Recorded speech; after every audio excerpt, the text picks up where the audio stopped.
Mic's on. If we can get started again, we will move on to the public hearings.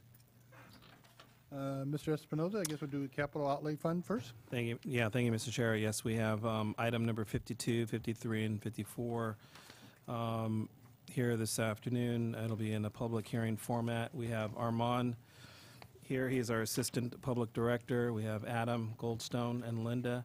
They'll be presenting to your board the capital outlay for the county during the fiscal year 14-15. Good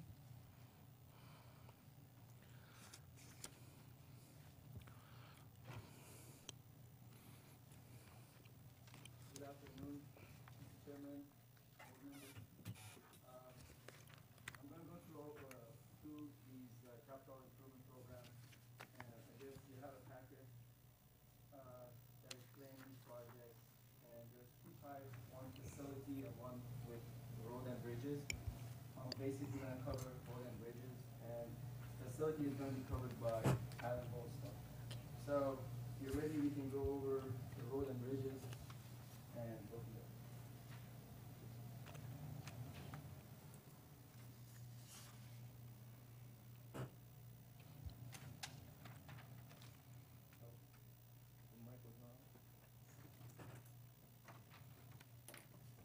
There you go. We have a number of bridge and road and bridge projects, which is basically rollover from last year. And even though we started most of these bridge and road projects in a different timing, however, because of different challenges such as right-of-way, environmental design challenges, it come to a point that probably a number of them could come into fruition by next year. With that said, I would like to go over some of these road projects that we have, and I guess on your exhibits, starting from page 1, you explain each project in some details. We have Santa Ana frontage road improvements, which this is a trust fund, and it was part of the a subdivision requirement to do these frontage improvements, and the subdivision was already so these improvements are actually still on the book, and we need to get a design, and which is going to be done by in-house staff most likely, and it's going to be done within I would say next year. The second one is Limekiln Road Bridge. This is a bridge replacement under FHWA program. This is going to be looking at where we are in the design and environmental studies that have done on these projects. We'll be able to go into construction next year on this one. Number 3 exhibits Hospital Road Bridge. Hospital Road Bridge, right now we have some right-of-way challenges that we're working through those, and with not much of a time left in the construction window for this season, I would say that the construction would start on this project next year. Mr. Chairman, Supervisor Patillo, do we have the you know, to me, it seems like there's at least 3 months, maybe 4. Yes. Can you put your mic on? I'm sorry, I didn't. Oh, I think it is on. Okay. Oh, there you go. Oh, Sorry. okay, maybe I have to talk in it. Yeah. Oh,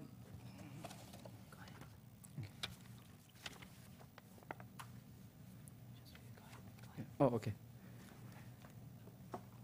And Yes, you're right. Supervisor Botello, you're right. And what we're going to do, if we are able to resolve the right-of-way issue within a couple of months or a month, or, you know. So we're still having, that's the holdup, is the right-of-way issue. Exactly. So All right. if we are able, successful to resolve these issues, we'll be able to go to construction immediately. I mean, at least advertise for construction right after that, or request for construction authorizations through Caltrans, which that's the next phase of the project. Because if I was in, Public Works, if I was a Public Works guy, this last year, you could been working all the way through December and never had a rain, get a lot of work done. But then next year, we don't know what the weather's like. I would like to see something, if we could get something done that's construction-wise, even if you have to stop, at least the public sees that this bridge is moving forward, because all we've, it must be a bigger frustration for, Chairman Munzer, but the entire time I've been on the board, this has been a project that's been in the works, and it's been, nothing's ever been done. Yeah. And it's just, 15 years. yeah. That crossing has been out for 15 years. Yeah. And I think we There have to been some resolve challenges, that. fault challenges, design challenges, and now we have right-of-way challenges.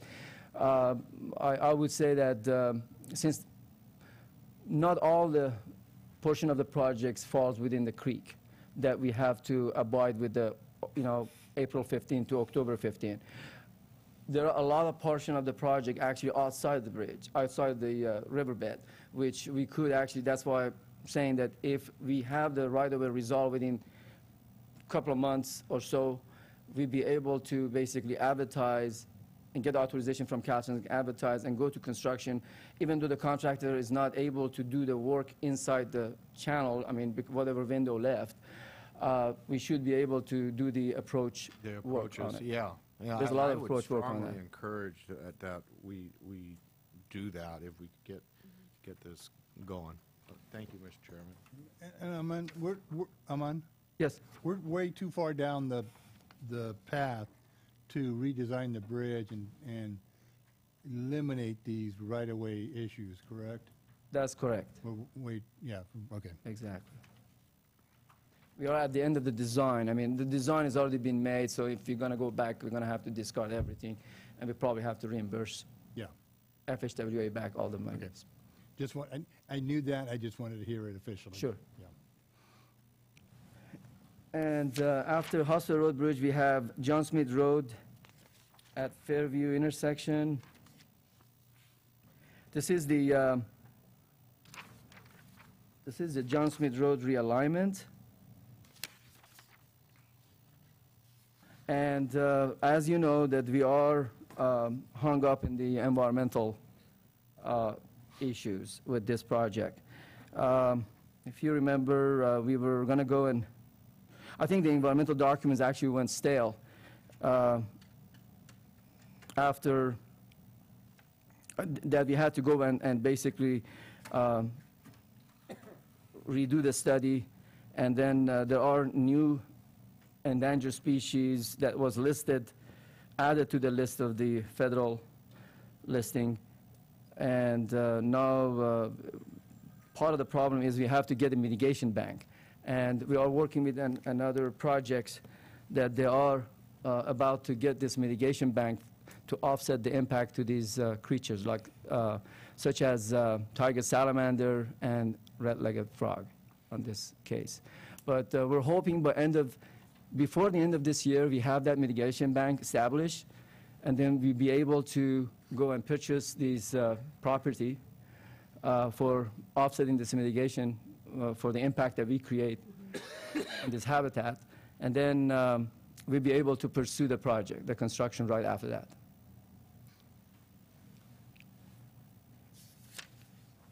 The next one is, Supervisor Vitello? Yeah. I guess I find interesting going through each of these reports, as far as money allocation, is that all the money, you have prior years, and I guess that's money that has been spent.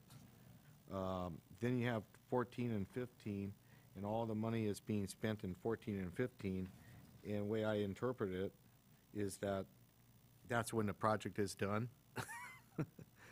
14, I'll let Linda chime in on that. Good afternoon. We budget all the allocation in the in the fiscal year we're moving into in anticipation that we might be ready for a construction contract. We have to have all the money allocated at the time that we let the contract. So this is our hope that we get to that point at some point this fiscal year. You have to Okay. have the money allocated to Oh, approve I a see. contract. You might not spend it all, but you will have it allocated. And that's how you do it, and then whatever you spent in this year, then you're, have to forward it to the next year, and so forth. Exactly. Oh, all right, thank you.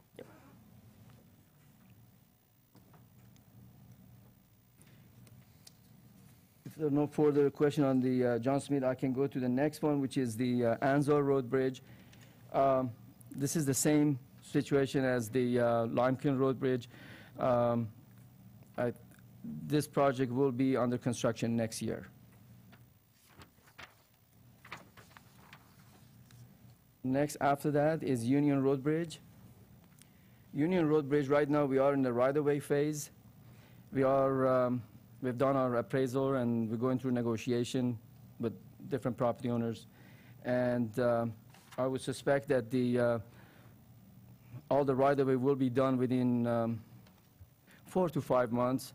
And then after that, we request for construction authorization through Caltrans, which is probably going to push it over to the next construction season. And this is a 2-season project. So it would be 15 and 16 that would be this project under construction.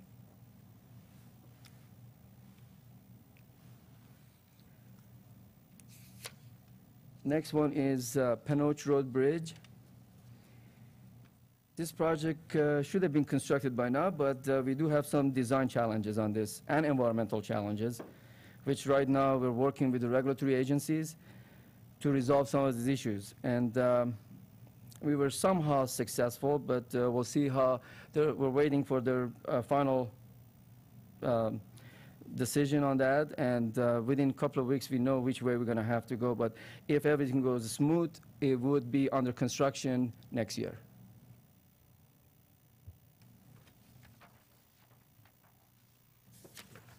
Next one, you have guardrail improvements at Fairview and John Smith. As you know, we finished these projects. You notice there was some traffic control on Fairview. We finished this project as of last week, so we're good on those. So, but since the invoicing is going to be rolled over to next year, that's why we have to show them on this budget hearing.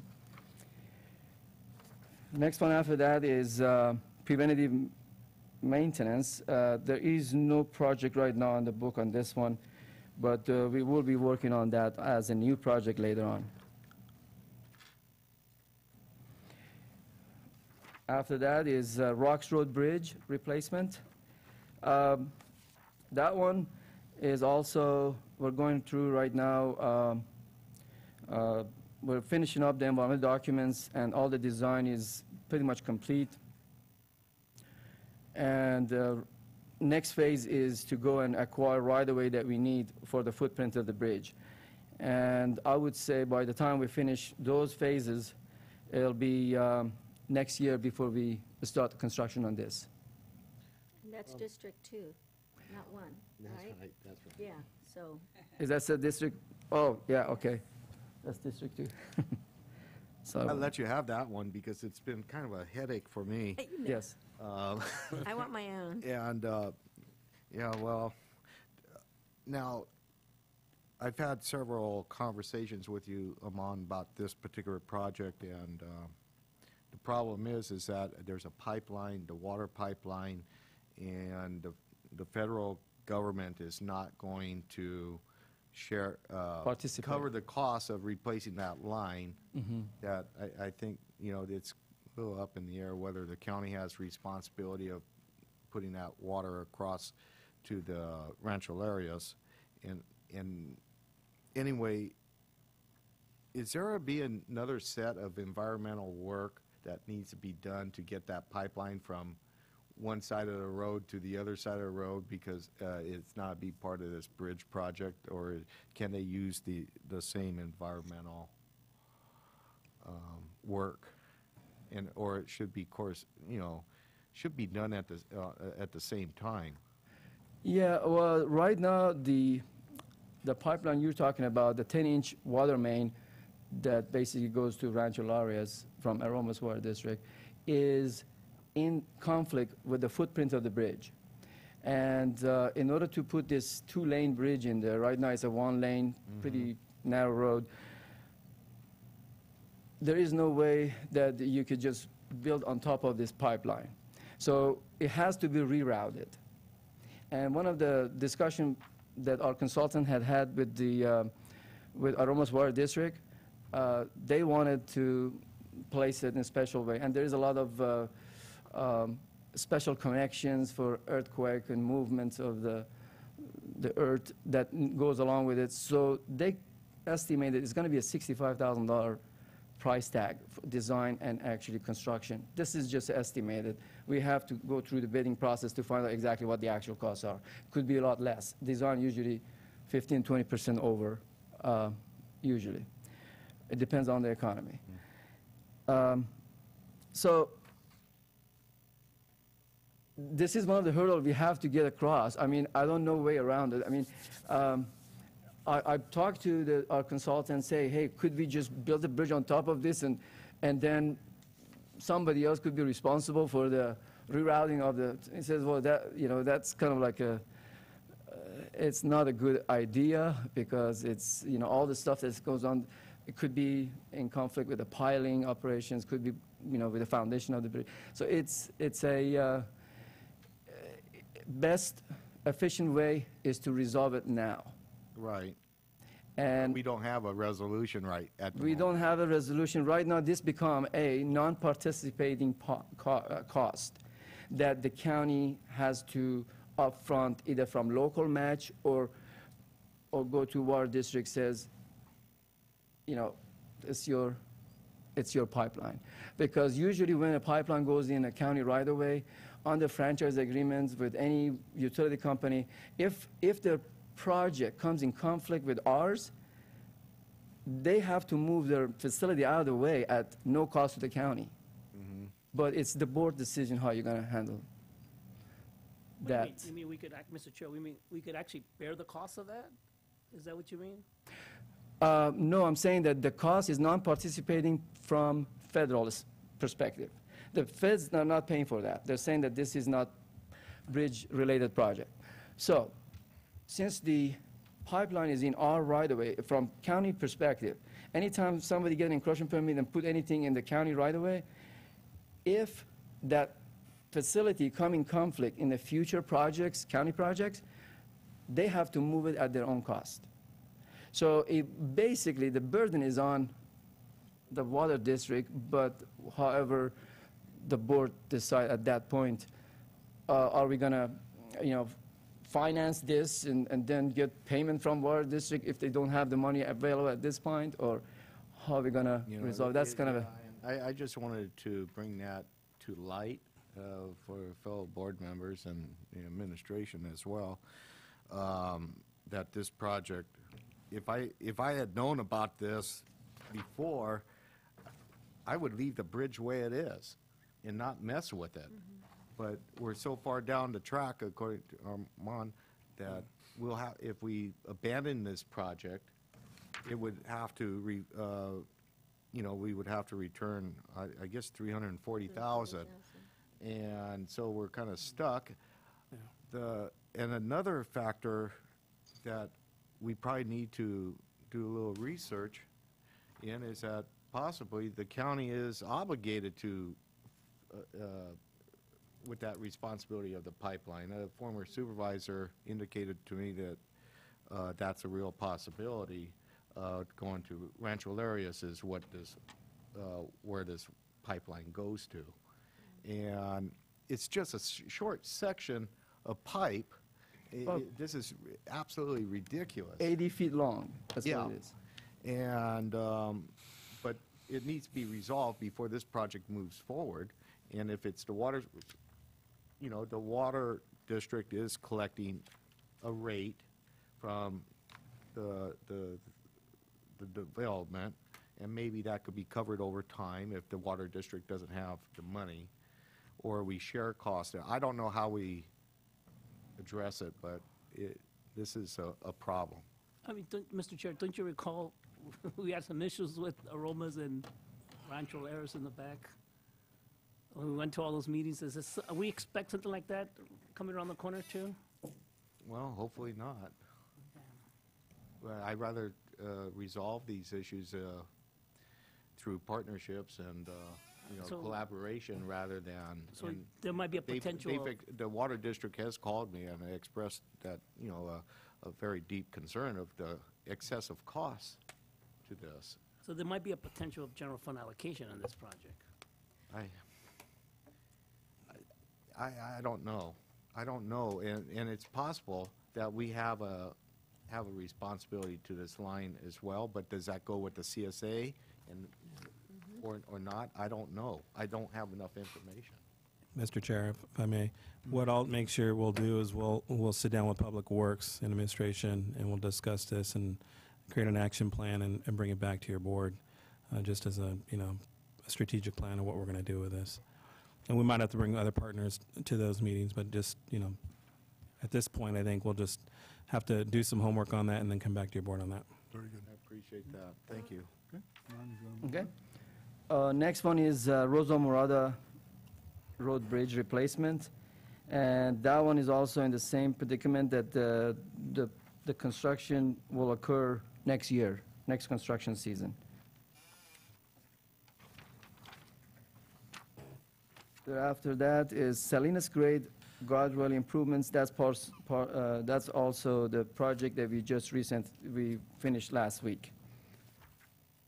That's the guardrail improvements for Salinas Grade at 2 locations.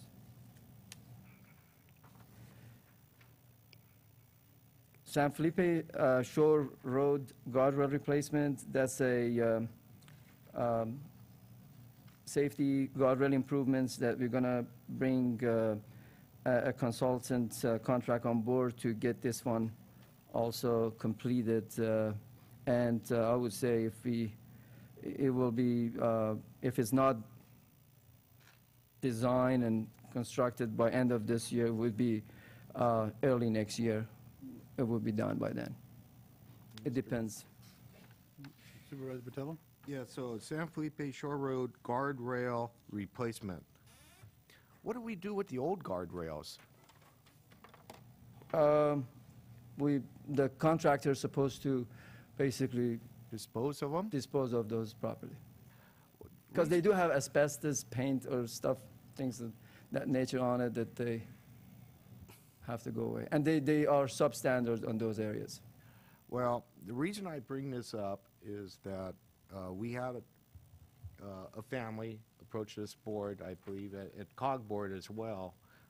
Supervisor De La Cruz would remember, on Union Road, there's a house that has had at least 3 instances of cars going into their backyard.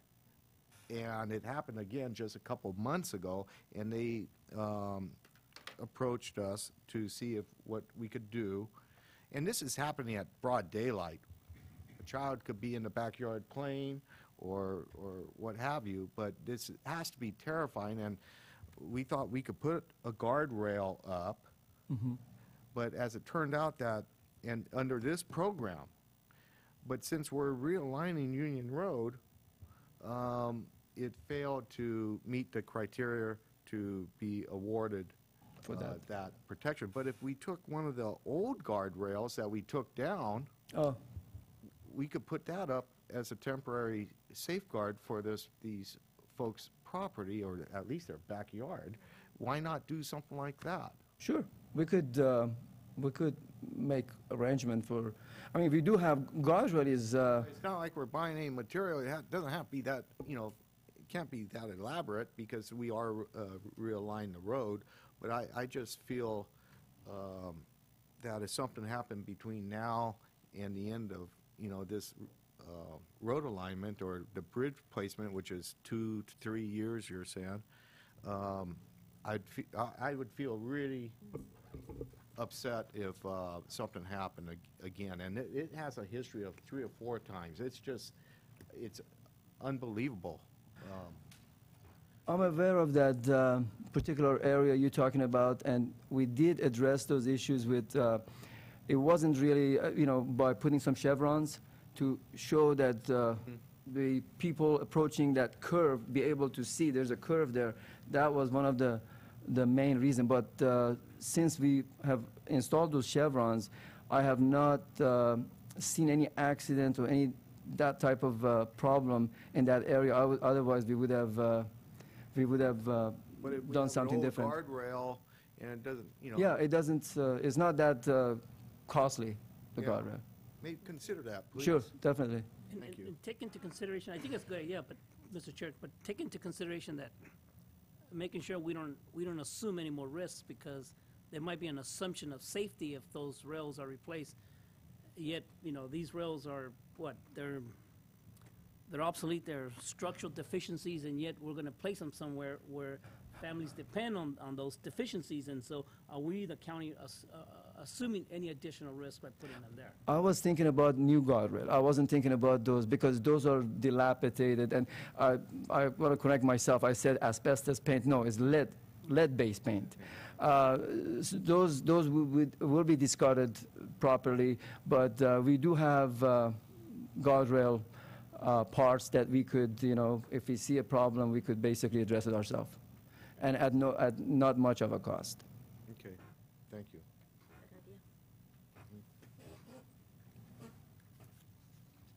Okay. Next one,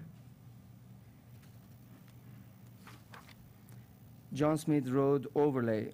Actually, just let you know, we did have a pre-construction meeting this morning with Granite Rock, and they are starting their project. Actually, we already marked up the John Smith Road where the dig out is going to be repaired, and we continue on doing the remaining portion of the work, that job that we haven't done before the end of this week. And they're going to start, possibly they're going to start this Saturday, because we want trying to kind of get the job finished before 4th of July, but we'll see how it goes. If they could schedule Saturday, that'd be great that we can get that projects underway. But that's the schedule right now on that. And so I would say, again, contractual-wise, they have till July 14, based on the 20 working days, to finish the job. So that's on the way. Union Road safety improvements. That's also, we're going to have to come before your board with a contract from a consultant to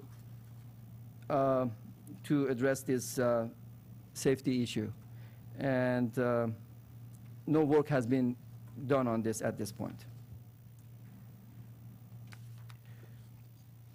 And the next one is Y Road Bridge. Y Road Bridge has been going on, and we're anticipating the construction happen not next year, but year after that. That possibly be a 2-season project, but it's too soon to predict, is that going to be a 2-season or can be done in 1 season. So Chair? the environmental and design is on the way at this point. Supervisor De La Cruz? Thank you. I just want to support Supervisor Bertello this one, making sure it doesn't take long as the Hospital Bridge Road. You know what? I'm going to be honest with you. I would have to recluse myself from this particular project because I have property that I control there, and but it would not hurt my feelings at all if it never gets built.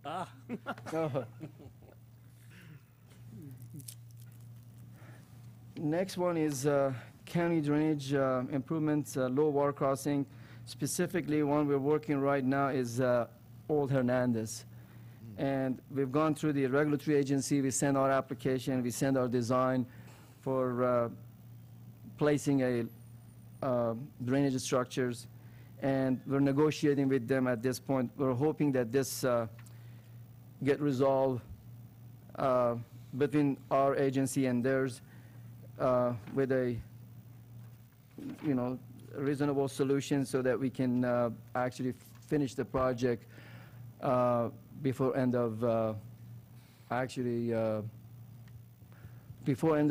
window of the construction season that we have on this project, which is before October 15.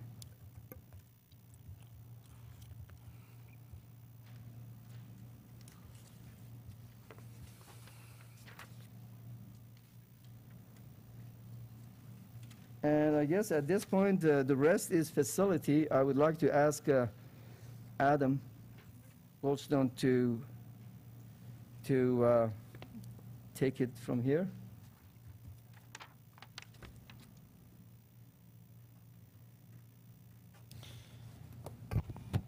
Thank you. Good afternoon.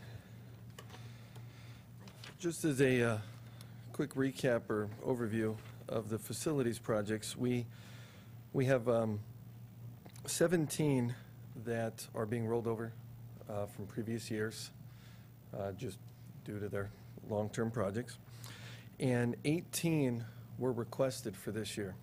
Now, 3 of those 18 are allocated and budgeted into the maintenance budget unit.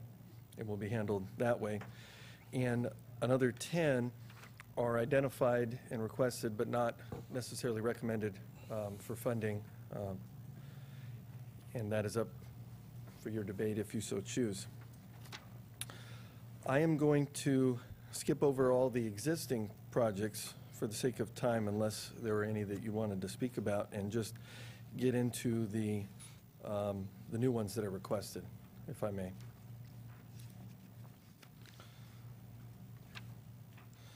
So the first new project, it is, recommended for funding by a funding source that admin is working on still, is board chambers technology upgrade.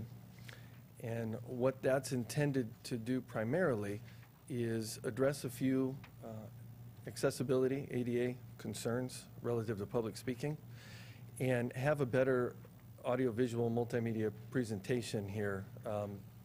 You've probably noticed this projector and screen is not the best resolution and things like that, so we'd want to look at ways to make these presentations a little more visible to everybody. Excuse me, Yes. When you go to these new ones. Oh, I'm sorry, what page? number? You're right. I apologize. I'm on page 36. Okay, great, thank you. Sorry about that. Yeah.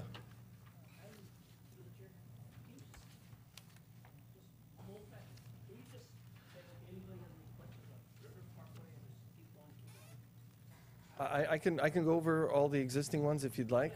Okay, we'll do a quick one. No problem. Sure. All right. So starting on page 19 is the first facility project. Financial system project. That's the ERP. I'm sure you're all well aware of that one. Next, we have equipment and furniture, which is our annual project where we budget for new public works vehicles or various county equipment. We have the River Parkway. You will have something on the agenda tomorrow to find out a little bit more about that one. Yeah. The adult detention facility expansion. We're still in design on that. Should break ground this fiscal year. Fiber optic cable infrastructure project that is under construction right now. IT infrastructure is the ongoing funding for IT upgrades. The courthouse or Hall of Records renovation, I believe, was discussed at the last meeting, and that is here for an increase in the budget. The landfill expansion is another one that's ongoing, along with the resource recovery park. Communication and radio infrastructure. Habitat Bank project, the tennis court lighting at San Juan School, the Veterans Memorial Park well project. Yes.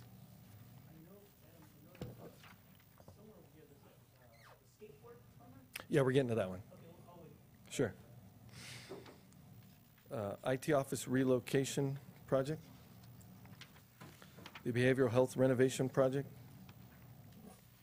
county fire facilities, and the county-wide telco system. Are there any questions on any of those existing projects? Okay. So we just, I spoke briefly there about the board chambers technology upgrades. The next one is the juvenile hall facility improvements. This is merely, at this point, to identify that there is another funding opportunity with the state coming up this year for an application. The amount of money and the desired scope is still a little fuzzy. They're still working some of those things out, but the probation department and public works are aware of it, and we will monitor it and apply for whatever project they think is the best fit. The sheriff's office showers and secure storage. This was requested by the sheriff's office. However, it has not been recommended at this time for funding. The juvenile hall recreation yard improvements. This was requested before the SB 81 process was known. This is still a need, regardless of whether that we're successful with the grant. So that's another one for you to consider. Library self-checkout machines was a request. It's hard to estimate the cost, I believe. We were looking at $30,000 to $40,000 for that. Storage shed demolition. Once the government records, mostly clerk records, are removed from the shed out here behind admin into the old hall of records, that building probably needs to come down. It's not a very safe. Adam, Yes, go back to the library self-checkout machines. yes. The description is this project is for building, infrastructure, equipment for fire-related communication, emergency response? No, it's not, sorry. Okay, We missed that one. okay. It's just to purchase and install a few machines, save staff time. Okay, I'm not sure, all I'm not right. sure aware of that one. Yeah, we'll fix that, sorry. And Mr. Chair, on the storage shed demolition, is that storage shed as old as the home? back there? If not, it's pretty close. If not exactly the same age. It's in bad shape. We need to get our records out of there no matter what. Right. Demolition is, at this point, I would say more optional, just because we're not going to need it for anything, and I thought it might be a better place. I don't know if there's room for parking, or at least getting those dumpsters out of the alley, Right. something like that is That what would we be were nice. thinking. I'm just wondering if there's any historical value in that old building? We would certainly check, but before we did anything, but so far it doesn't appear to be. Okay, good. Thank you. Public Health Department relocation, just another FYI that we're going to need to get them some more space at some point. We thought we had an idea, but that isn't going to work, so we're going to, just putting it out there for your awareness. The Emergency Homeless Shelter is a hopefully grant-funded project. HHSA applied for that, and we will find out later this year. Historical Park turf improvements. That was not recommended for funding, but there are some issues out there with the pigs that got in there this year. This was hopefully looking at a way to prevent that in the future, so that we're not constantly repairing.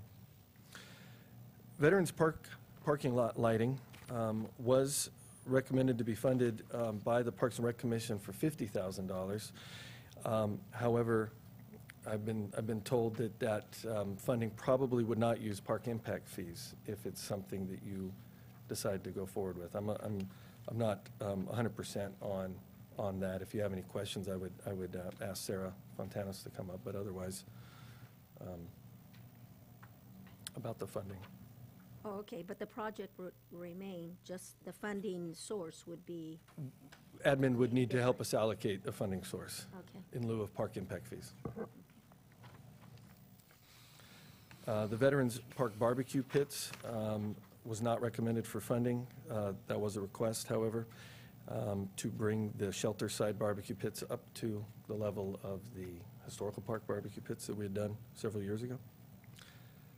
Veterans Park restroom improvements, another request. The various public restrooms at that park are, not in the best shape. So we were hoping to get those upgraded. That was not recommended for funding by the Parks and Rec Commission. Mr. Chairman, Supervisor Patillo? yeah, so Veteran Park improvements, is there an ADA issue at all? Definitely, yes.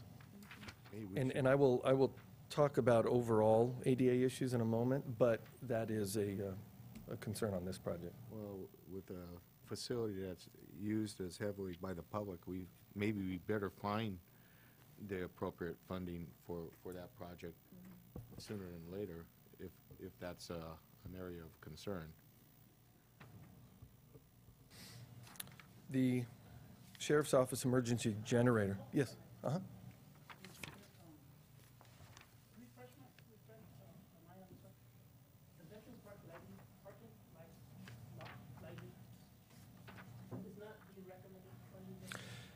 The Parks and Rec Commission did recommend it. I thought at the time that they were approving the use of park impact fees. I guess I was mistaken, and they think that it's a worthwhile project, just with a different source of funding, is my understanding.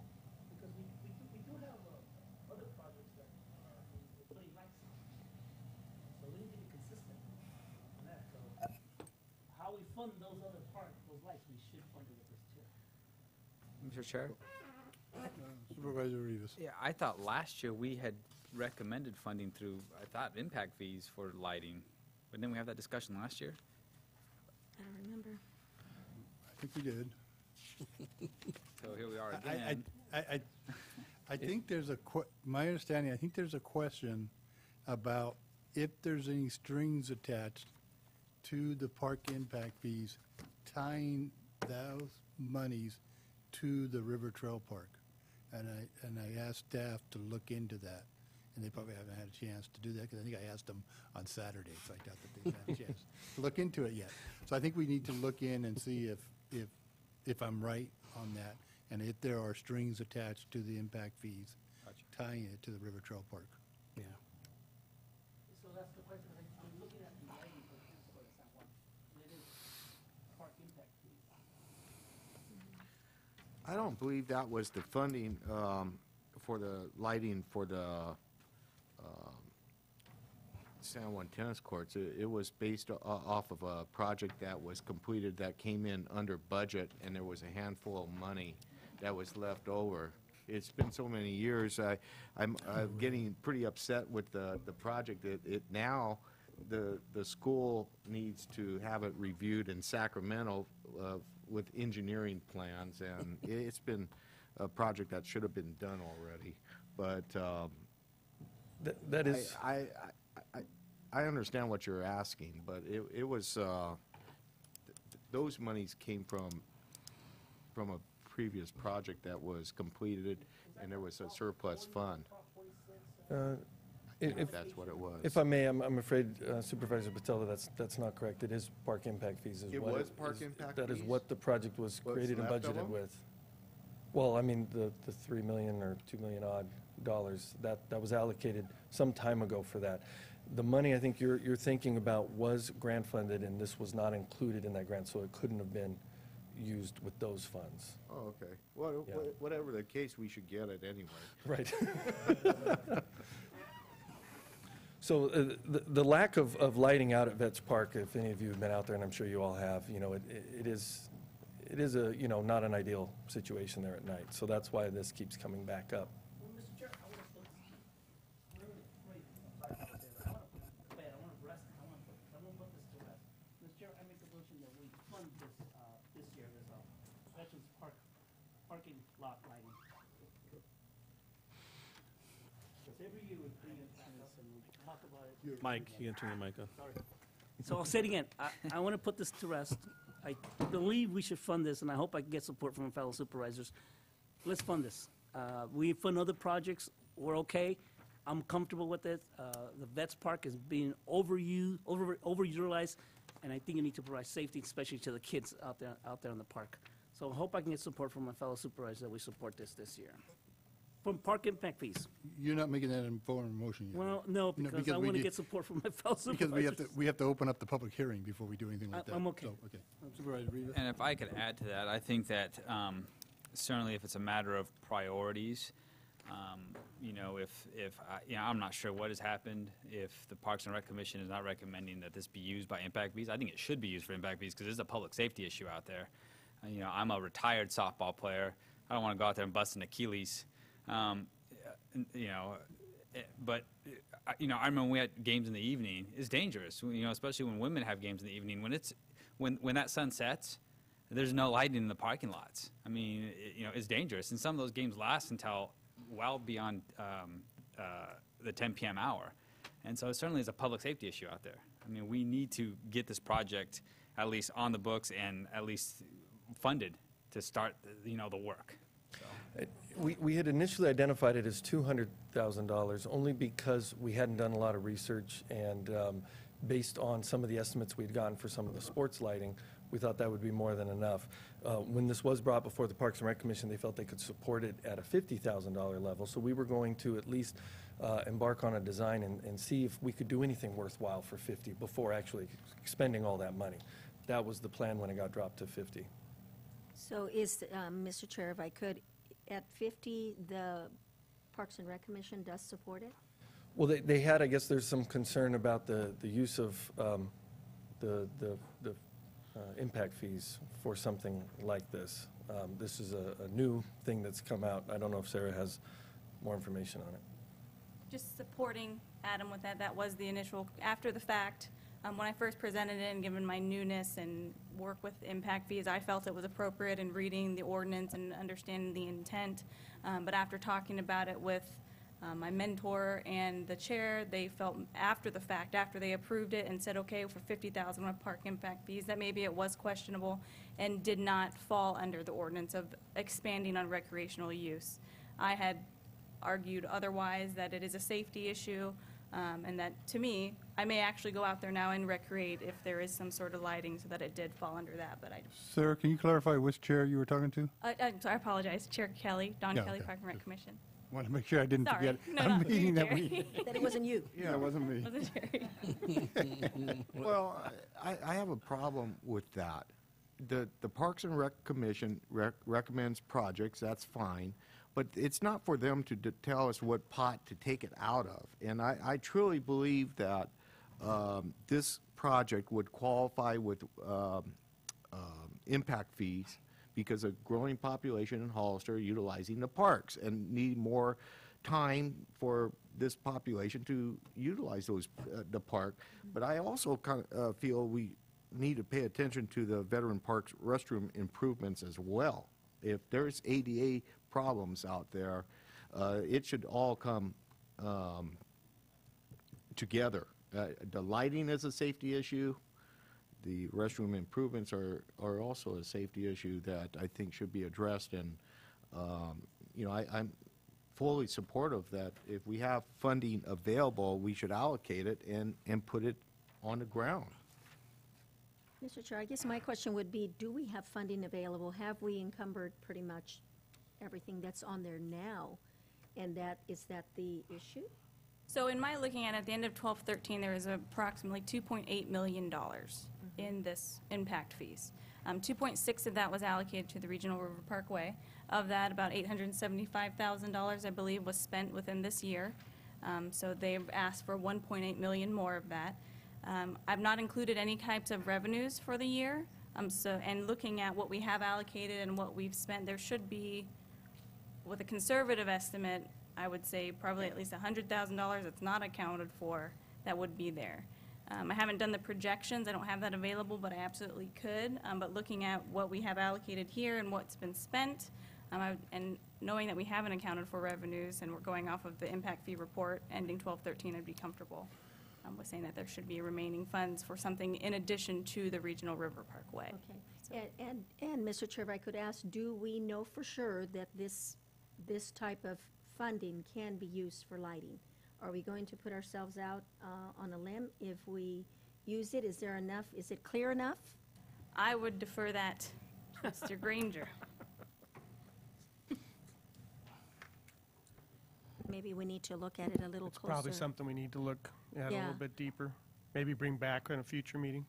Because it sounds like that's the argument that Parks and Rec is making, not so much that the money isn't in there, but that it's not appropriate use of funds. And if we can come back with that, with the answer to that, Absolutely. then we can support it.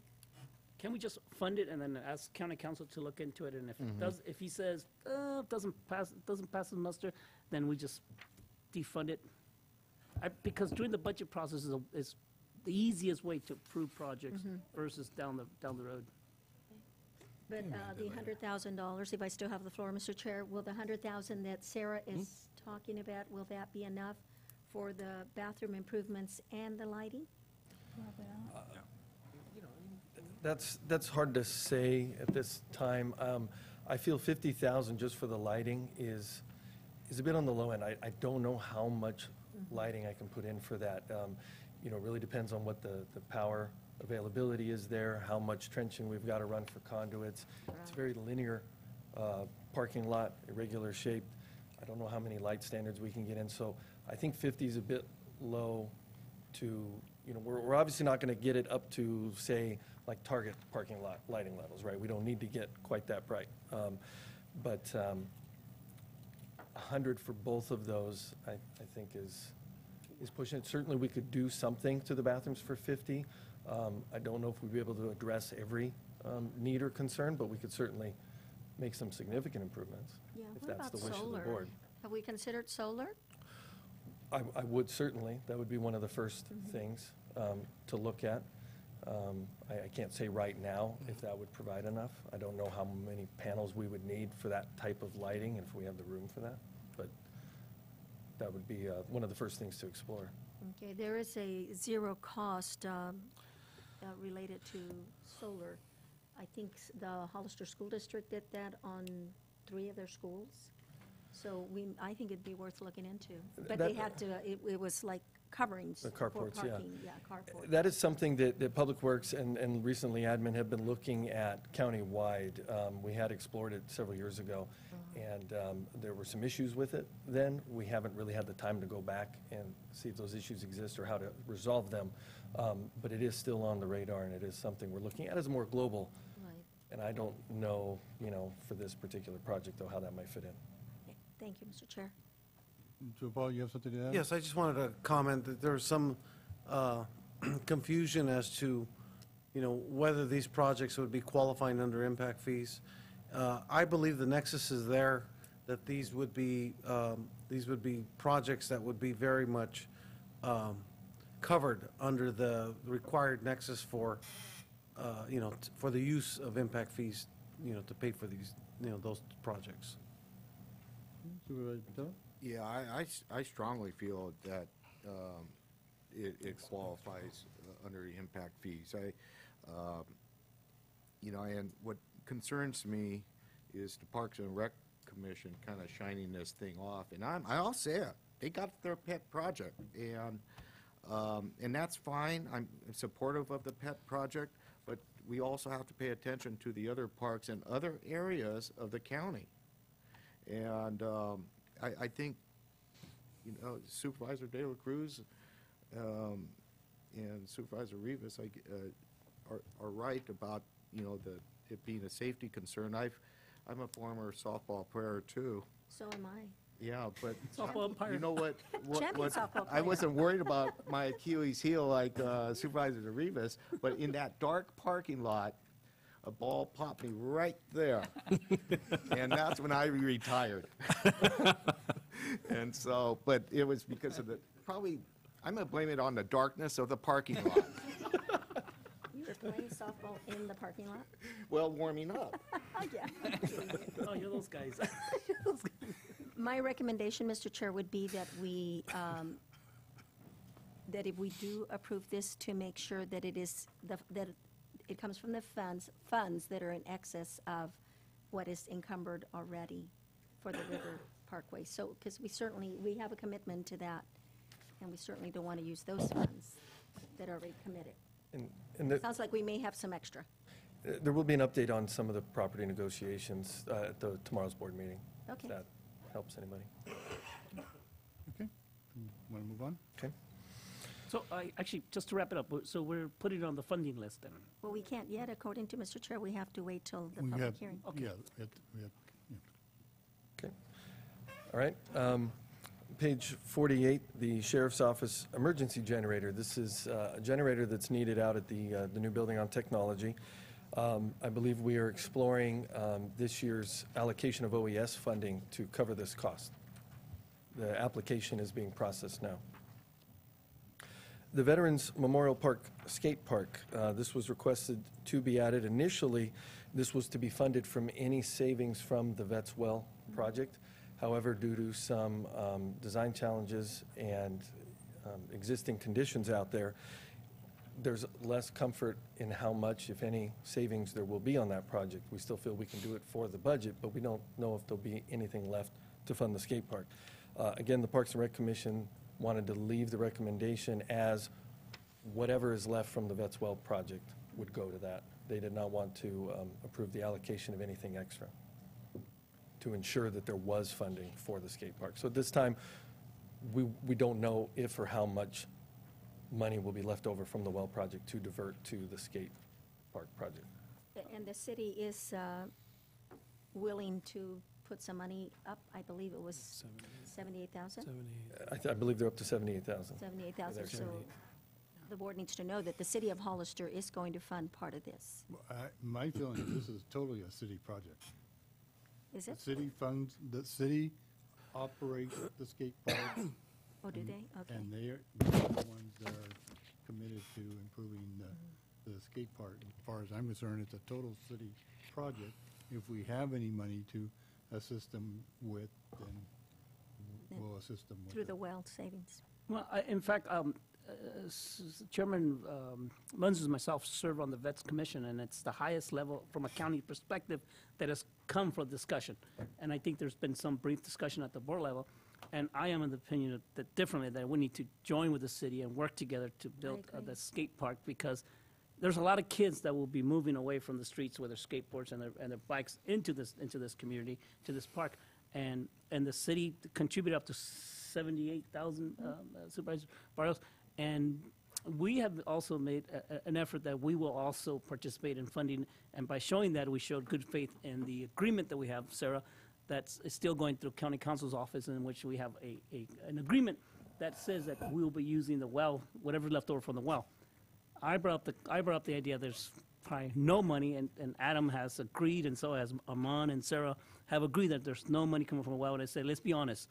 This is a one-time deal. Let's be honest with this community. Let's be honest with the city. Let's be honest with these group of kids, that we need to find funding for other way if we're going to support them. If we're not going to support them, then let's do it right now, so this board can give direction to the Vets Commission not to have any more discussions on the issue, because it's not only a city issue, it's actually a community issue. And I believe, as a member of the Vets Commission, that we should support them financially in some way. It can be in-kind contributions. It can be any kind, but we need to support them.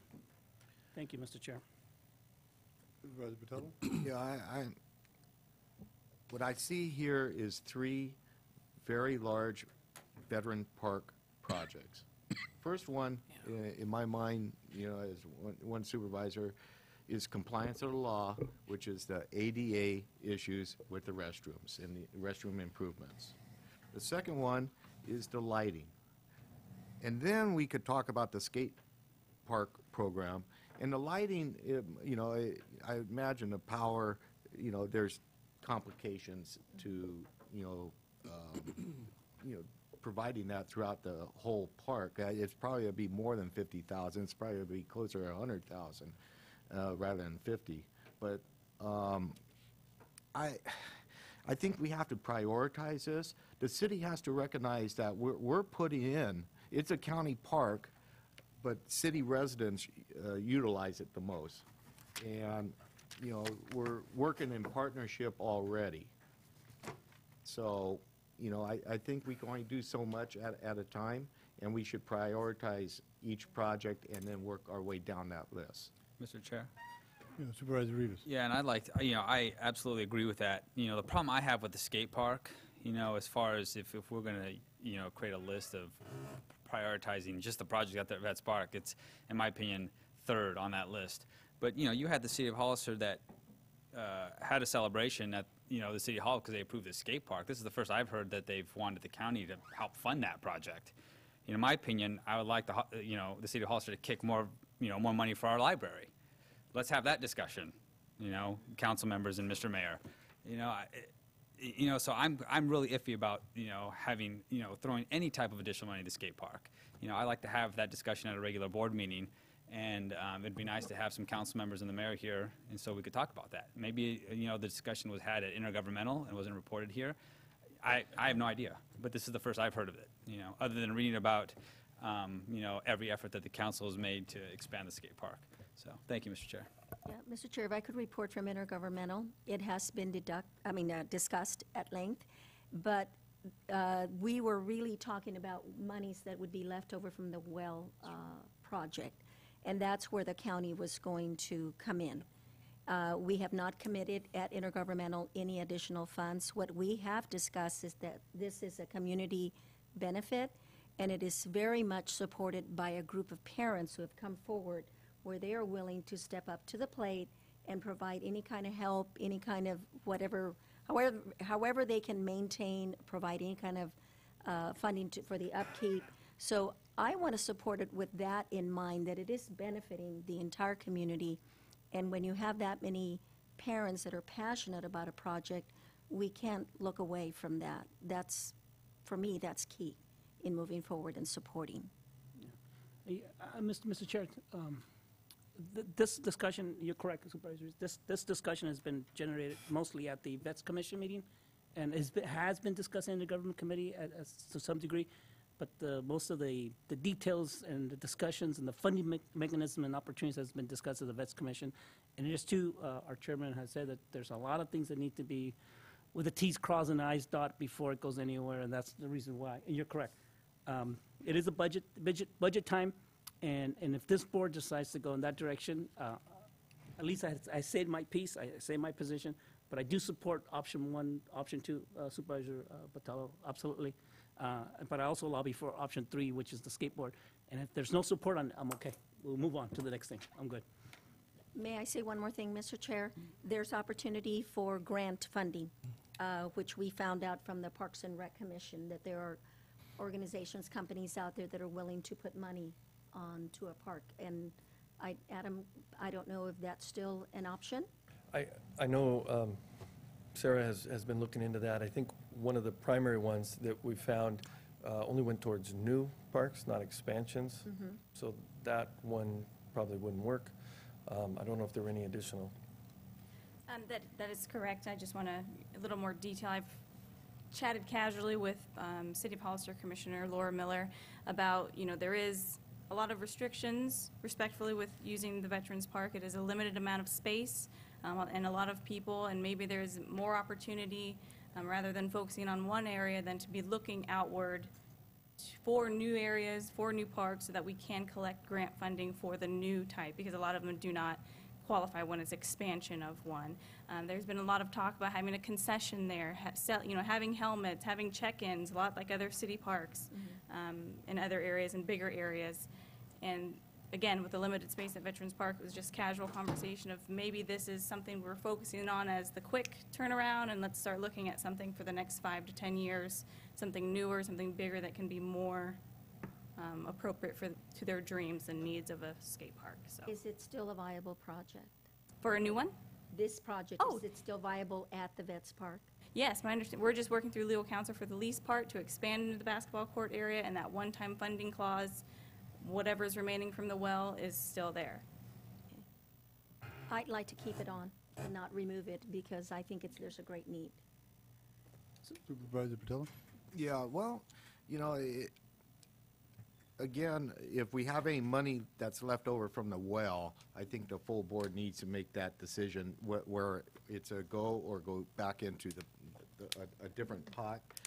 What I also would like this board to consider is that there is a skateboard park out there at Vets Park already. Why not have something at the other end of town? you know, there's a need over there because these kids here in Supervisor De La Cruz's district would have a great difficulty of walking or to catching the public bus to get there to the skateboard park. Why not put it over here on the other side of town? I think more discussion needs to take place, and you know, why don't we, you know, attack this in a systematic fashion? And that would provide a lot of benefit as well. As with the grants, we got to pursue the grants, pursue the money. But also, if a number of parents have stepped forward at these Parks Commission, start a donation. They are. They're going to do some fundraising. Yeah. Mr. Chair, let me wrap up my thoughts, Mr. Chair, and thank you for allowing me, thank you for the patience for allowing me to wrap it up. Anything that we can muster for the support, I'm all for it, absolutely. You know, I try to lobby for funding, it's not going to pan out, I agree. And so I even asked at the Vets Commission, asked the board support, let's just be honest with them, and let's say there's going to be very little money to none from this well. But the board seems like it's going in that direction. This is the best we can offer is any money left over from the well, this is what it is. I'm okay, let's move on. And I agree with you, Supervisor Patelos, let's build it on the west side house there, absolutely. Absolutely. They don't want to do that, right, Sarah? They want to. I'm your best friend on the board, Jaime. Right now. And I'm okay. As long as we're addressing the needs and there's no funding mechanism other than the well coming from the county, I'm okay. I support that concept. And you're right, it is a city issue. Let them move forward with it, and hopefully the discussion on the west side of Hollister will occur within a year or two. Thank you. Thank you, Mr. Chair. You good? Okay, All right. Adam? All right, we're almost there. Another one is integrated waste office improvements. The Public Works Corporation yard and integrated waste office building on Southside Road. The flooring in that building represents a safety hazard, and integrated waste is proposing to fund the replacement of that flooring. Two projects that were placed into the maintenance fund I just wanted you to be aware of is probation department security upgrades to receive a ballistics glazing in their lobby similar to what admin and the jail and the sheriff's office have received over the past few years. And I had brought it to admin's attention, and it's going to be in the budget now. The county is due to prepare what's called an ADA self-survey and transition plan. This is something every agency, cities, counties have to prepare to examine and investigate all their public facilities and determine where they are deficient from an ADA standpoint, prepare a plan identifying those, and hopefully funding and correcting those as you go on in the future. It represents a huge liability for us, and that is dovetailing into another requested project for ADA upgrades at the Bertha Briggs facility at Veterans Memorial Park that does not have an ADA bathroom in it. It's a porta potty out in the parking lot. So admin had proposed to kind of join those together. Those are going to be funded out of maintenance at a total cost of $125,000 on funding source that they are working on. So we will be working on countywide ADA transition plan and then implementing a few of those, hopefully this year, at the Bertha Briggs rental facility at Vets Park. That's all I have for facilities, if there are any questions. Oh, I'm sorry. There is one more. The Stonegate CSA, capital improvements, that's on page 18. That is just continuing improvements to the various things they need out there. I just wanted you to be aware of it. I don't believe any specific projects are identified yet, but there are some needs that they have, and they wanted to have the funding allocated. Adam, did page 50 get copied? Page 50, let's see. The integrated waste office improvements? You don't have a Yeah, I don't have a copy. we might have missed one. We were adding it there at the, Okay, yeah, because it's on the back of the Vets Park? Yeah, mine is It's a- blank. Yeah, it's on the back of the skate park. I'm sorry about that. Yeah, we were making some new copies, and we must have missed one there. All right, thank you. That's $7,500. I should have mentioned that. That's, with the addition there of Stonegate, that's all I have for facilities, unless there are any more questions on Okay, it. are there any more questions? from the So, board? that's being funded by the property-related fee. That's correct. Okay.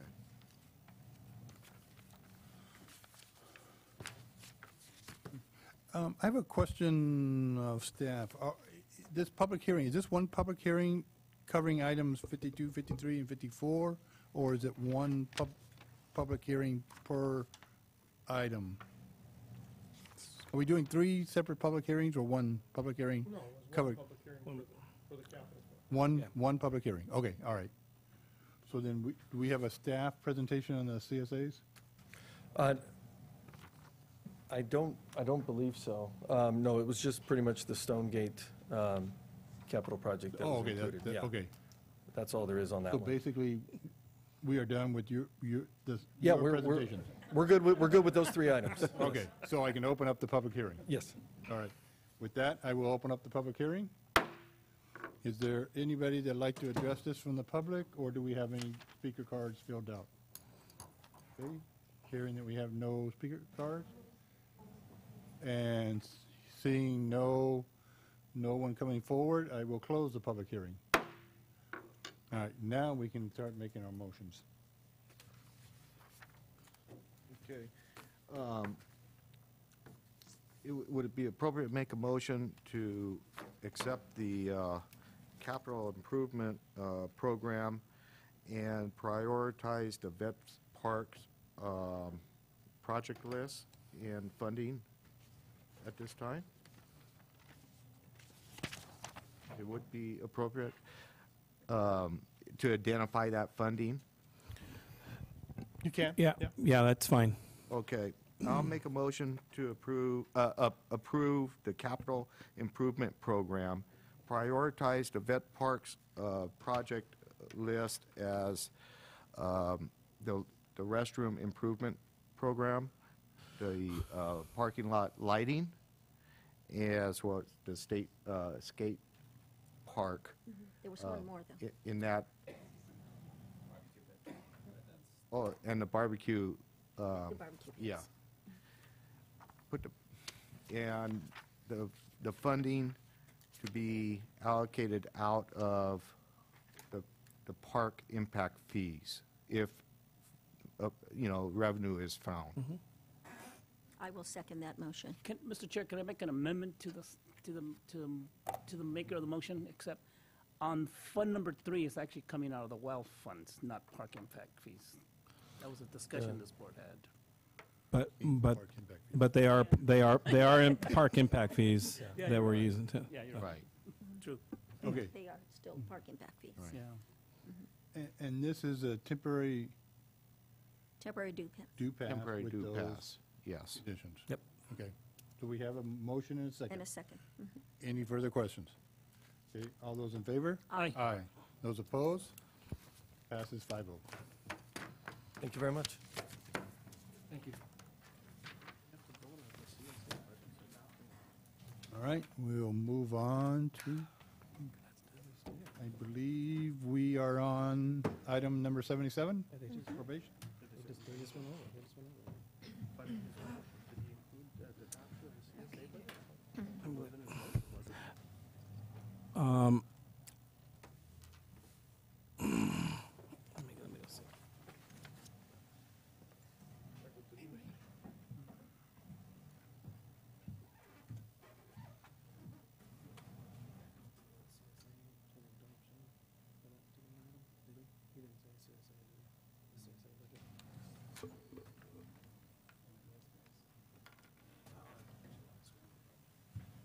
Was there something we need to correct? Yeah.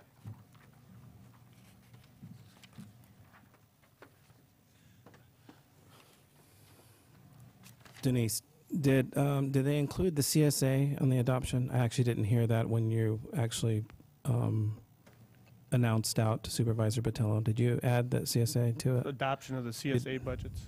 Did you do, Oh, did you? I didn't add You didn't that. add that? Okay, so we So we need can another add it. motion, if you could, adopting the CSA budgets number 4 through 54 as outlined at the public hearing presentation.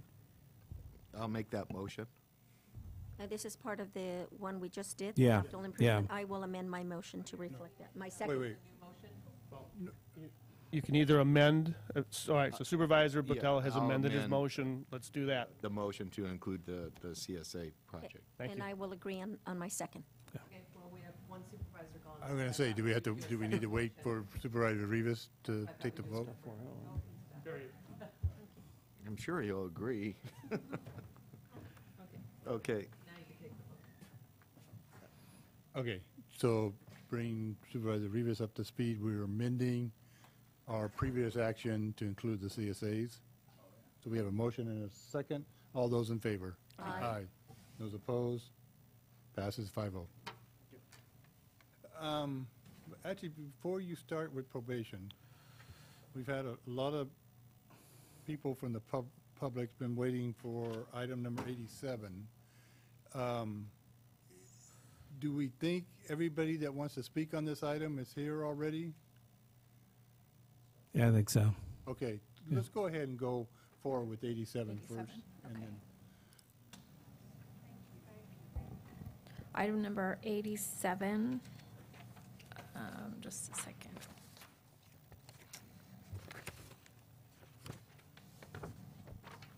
Budget Unit 540, contribution to community-based organizations on page 295.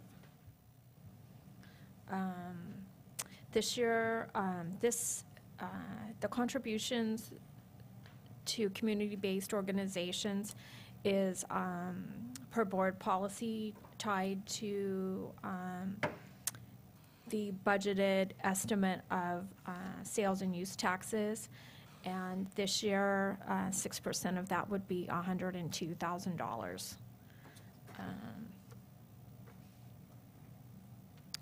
And with the adjustment for the cost plan, total expenditures are $100,725, and there are no revenues associated with this. And there are no positions associated with this budget. So, Mr. Chair, I may, so looking at this, for last year, we dispersed approximately, we dispersed 77,000 or 78,000. And this year, it's an increase to 102,000. So, last year, we did discuss the possibility of reevaluating CBOs and looking at the possibility of adding potentially new CBOs. We just have not had the time to delve into that and to work on that. So our recommendation to your board this afternoon is just to keep the existing CBOs that we have with the increase, because there's going to be an increase of total payment to them based off of that figure. So that would be our recommendation to your board. So I'll give an example. Hoviness, I believe it was $35,706. This year would be $46,830. The advocacy would be $5,000. It's an increase of up to $6,558, and so on and so forth. So basically, there would be an increase. Melinda is actually passing out this particular document, and we should have some in the back as well for the public. But I will do my utmost and best to look at putting something together for the following year with the CBOs and looking at that for your board.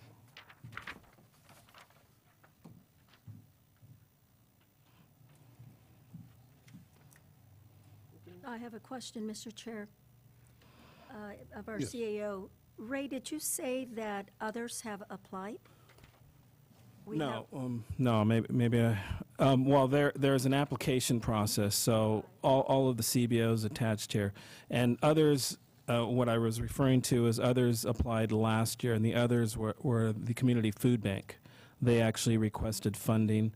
And at that time, we were, there was an increase of tax revenue, so we basically gave them the difference of that. That's all who has confronted us this year, is the same status quo from last year. That there's been no other organization that has confronted us. But however, I know in years past there was some discussion of looking at a mechanism to qualify or apply for these funding and doing something along those lines. We just didn't have time this last year to address that. So what we're doing is requesting your board to receive this as a status quo based off of the 6% allocation dispersed to all the CBOs. And every one of these organizations would get the additional funding on a ratio, whatever they had last year. The ratio that they had last we year. have, actually, that your board actually put in motion some time back with regard to the percentage of sales tax, yes. Okay, thank you. Supervisor Patello? Yeah, I understand the logic of how you approach this problem, and year after year, we, wish we could give more to all of these organizations, and it's hard. There's a tremendous need, and then there's also other groups out that serve, people in need in this community besides the 5 here. I don't have a solution of a better way of approaching it than what we have, but one of the areas that I would like to look at is, the services provided to, how many, folks as well. Next year, hopefully we'll have more money to disperse again. And, rather than, maybe we get more bang for the buck through the food bank than, another group. I kind of would like to understand that a little bit further. And then the leverage was a different issue that we wrestled with years ago, as far as if $1 brings in $2 of other outside monies to serve folks. How do we leverage the most money to, bring back to our county? Those are things that I always felt that, I've never had a full grasp of with this distribution method that we have in place. We try to, do the shotgun approach. And Well, with the increase of hours for our management analyst, Sarah, that 0.2 hours, this will be something that she can work on, I think, over this next year, and then bring you actually a report back in mid-year and invite the CBOs as well, so that they can give input, and then kind of have a better handle on what you're saying. I think is a prudent point. thank you. And I guess my comment is, and I know I'm very well aware of all these agencies, having served on the United Way Board. I'm of the opinion to leave it totally status quo, fund them at the same level as last year. The 20,000 extra, we move over to the Sheriff's Department for operations to help his budget, because we have to deal with the lack of funding that the sheriff has and the lack of boots on the ground that he's dealing with.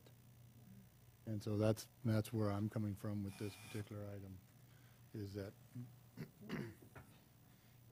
the nonprofits are definitely doing a great thing. I'm fully aware of that, but we have to get more deputy sheriffs on the road somehow. So, Mr. Chair, I think we would have to change our resolution because it will not reflect the 6% that we have committed to as a board. So we would have to make changes to that. Is that a resolution, or is that just a number that we discuss on the board process? No, I believe that's an actual resolution. I'm not sure what the actual numbers are. I'm sure it is too. Yeah, we'll have to pull that for you. I guess I'll give my 2 cents into this discussion. I'm more of the opinion of, include more organizations out there, but I know that's not a chance that I'll have on this board today. So what's the next best thing is, keep the status quo.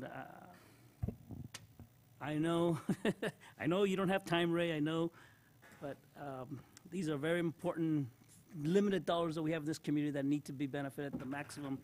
So I guess you've been put on notice that you will come up with something next year. Yeah. Yep.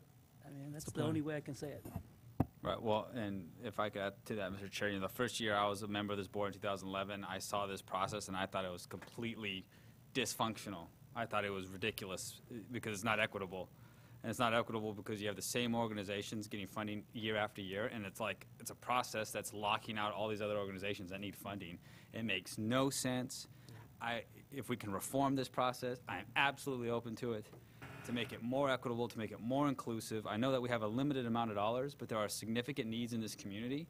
And for me, as a community member, but as a relatively new board member, there are, when you recognize those needs, to say that these organizations have a greater need than others, I can't make that determination because I don't know. When I got here, these organizations were already locked in, and I think we've got to open up the process. So, thank you, Ray. Thank you, Mr. Chair. Supervisor Patillo? Yeah, I agree. It's been something that wrestled with forever, that I've been on the board, and I don't know if you got to delegate that off to like the CAB board might be a logical place.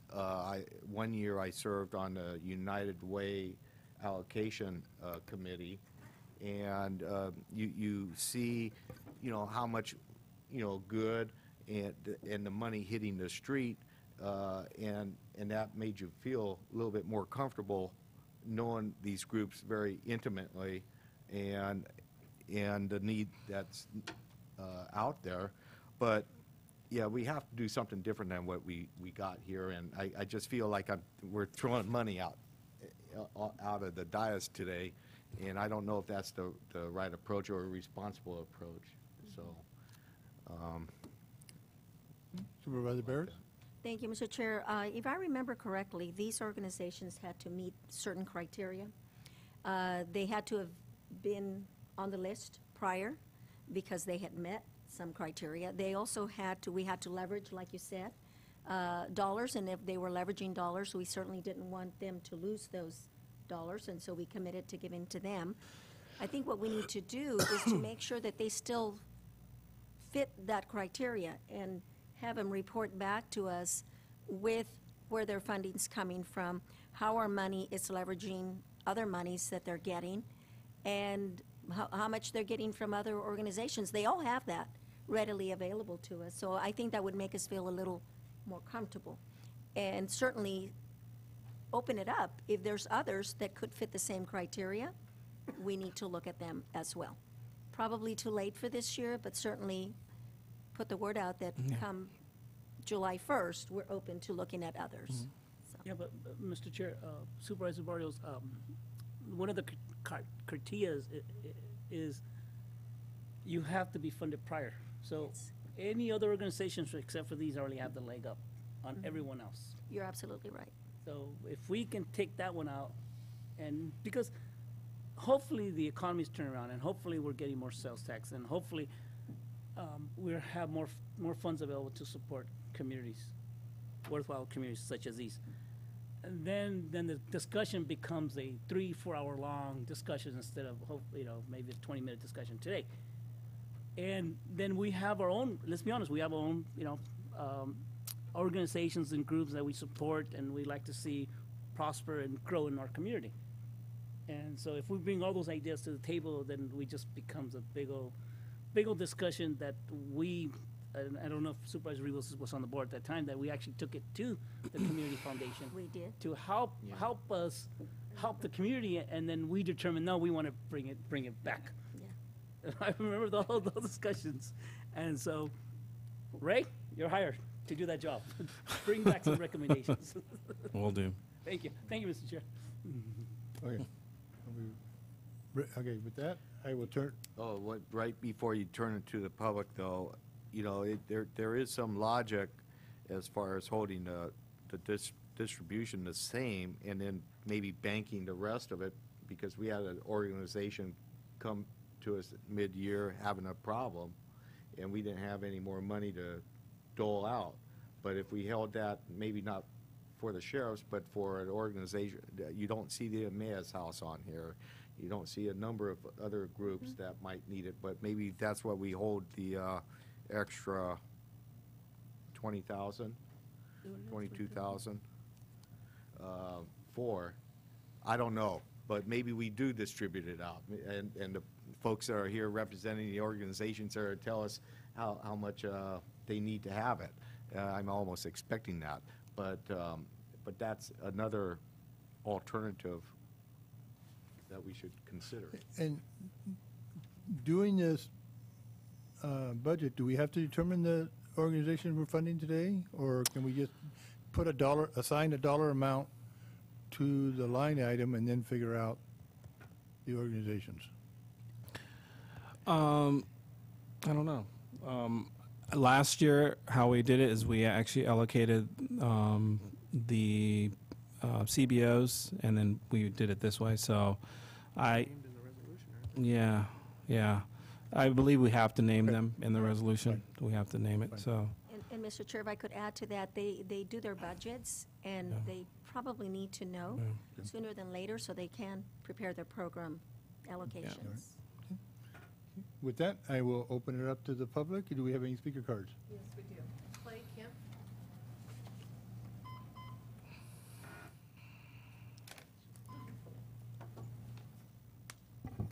Hi, Clay Kemp, Executive Director of the Seniors Council, and we operate the Area Agency on Aging. And I'm going first because we're a funder to some of these other organizations, and I want to ask my colleagues and staff if I could kind of explain the history and how the money flows, and I think that might answer some of the questions and discussion you're having right now, and it will probably further complicate it too, unfortunately. And you know, it's really hard to do this in a couple minutes, and I'm always amazed at how far all of you get, you know, with a real thumbnail sketch of it. So to kind of paint the broad picture, there is federal and state funding through the Older Americans Act that flows through a designated agency in each part of the U.S. And in almost every region in California, that designated agency is a local government or a joint powers agreement, typically between 2 or more counties. In San Benito and Santa Cruz counties, it was determined, and I think this was a very wise decision, that a nonprofit could do this service at a far smaller cost than local government, and also be a little more nimble in some of the changes that come on down the line. So the Seniors Council is the designated entity that does that. We're the Area Agency on Aging of Santa Cruz and San Benito counties. So we receive federal and state funds to make sure certain senior services are provided in the community. Now that money comes with 2 requirements. And the biggest one is that each agency providing those services needs to provide local match, and the local match, a portion of it needs to come from local government. So essentially what the feds are telling you is that if you want to get federal dollars to provide senior services, each county in the area has to kick in some dollars. We all know how match works, and this is a great example. Unfortunately, Older Americans Act dollars in our area have been frozen at their 1984-85 levels forever. When we started this process, it was a challenge to get enough local match to meet the criteria. Now, because the federal dollars and state dollars keep shrinking, even though the local dollars are shrinking too, they haven't shrunk as fast as the federal and state dollars, so it's easy to make that match on a percentage basis, but in terms of agency operation, it's almost impossible to keep everybody open. So that's the overview. I know I'm pushing time, but I think that's important for all of you to know that there's a reason these programs are on here as opposed to the greater work done by community-based organizations in the community. And those are equally important, but they don't have this financial, political, federal law requiring that this sort of process happen. In most part of the county, most part of the state, I wouldn't be up here as a community-based organization. This would be part of the county budget, and I'd be county staff making the recommendation for how the aging department would work and the entities that we want to partner with and allocate funds for. We, as the AAA, do If you can that outside summarize. of government. So that's, that's kind of the overview. Now, just if I could. If you can summarize, we do, I can. I failed to mention, we do have a 2-minute limit on the, Right, and I realized I was going over, so I apologize for that. And, I really thank all of you for taking part in this. A couple things that I do need to point out. Senior Citizens Legal Services is another applicant. Their directing attorney is tied up with a case today and asked me if I would represent Senior Citizens Legal Services. So if you have any questions for them, please ask those. The other thing about restoring or, whether there's a perception, maybe you're overfunding our request this year with the additional dollars. Our request was for $30,000, and that was to bring us back up to the level that we were receiving from San Benito County around 2006, 2007. For the last decade, our parent organization has subsidized the Area Agency on Aging by over $110,000 taken out of our reserves. So it's not like this is a bonus for us. It's kind of getting us back to where we were 10 years ago, and it's helping us to stop spending down our reserves. If we keep spending down the reserves, we're going to be talking with county staff and seeing how you guys can run the program rather than us. So unless somebody has other questions, I thank you for your ongoing support and taking a little more time here. But when that dialogue happens, because we're a funder of these organizations, we'd really be happy to be engaged in that and kind of help plan where we could take this. thank you. Pauline Valdivia.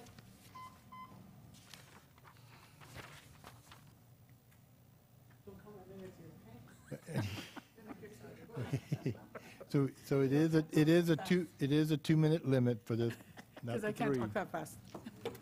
Good afternoon, everybody, Chair and members of the board. Thank you for considering funding for our organization. I'll speak specifically with the senior services that we provided, Jóvenes de Antaño, JDA. I just want to, I'm implied to say this, that, we're one of the oldest organization getting funding from the board here in San Benito County way back in the 70s. That's what we were required to do, and we did. And the board has so graciously always helped us. And of course, there was different folks on the board at the time and as we went along, but we have always, appreciated that, not only from our board of directors, but also from other people that we serve. I just want to let you know that, a few years ago, I tried to look and see if the county would be willing to pick up the program because of the lack of funding that was going on.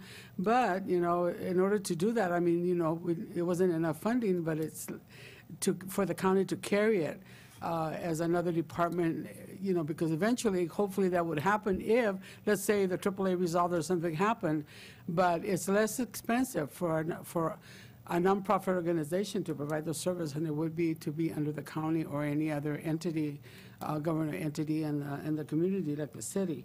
But anyway, I just want to thank you, and I don't know if you have any questions. We've been here for a long time. I'm pushing 39 years with the agency, and we're still being able to sustain the service that we provide. It's rough like everything else. I really appreciate, and I agree with you, Robert. I know there's a lot of other different organizations out there, and there's over 100 nonprofit organizations in the community. Either way, you would really have to pick and choose, but it would be a chore and a challenge. But I just behoove you that you will honor our request, whatever you're going to approve today, and I want to thank you. And I don't know if you have any questions. If not, thank you. Kathleen Johnson.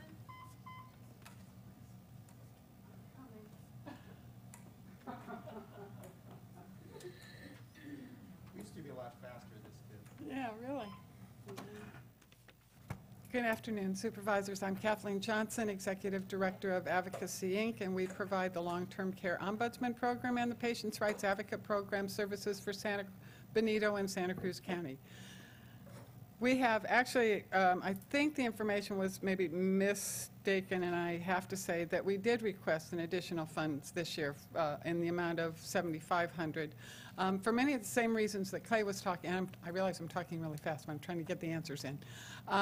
But with the recognition that providing services to the 2 skilled nursing facilities and the 3 residential care facilities and family members throughout the county over the last 9 months or so. We've served approximately 325 residents in the county, as well as additional residents who were unable to find beds in the San Benito area and had been placed in Santa Cruz County.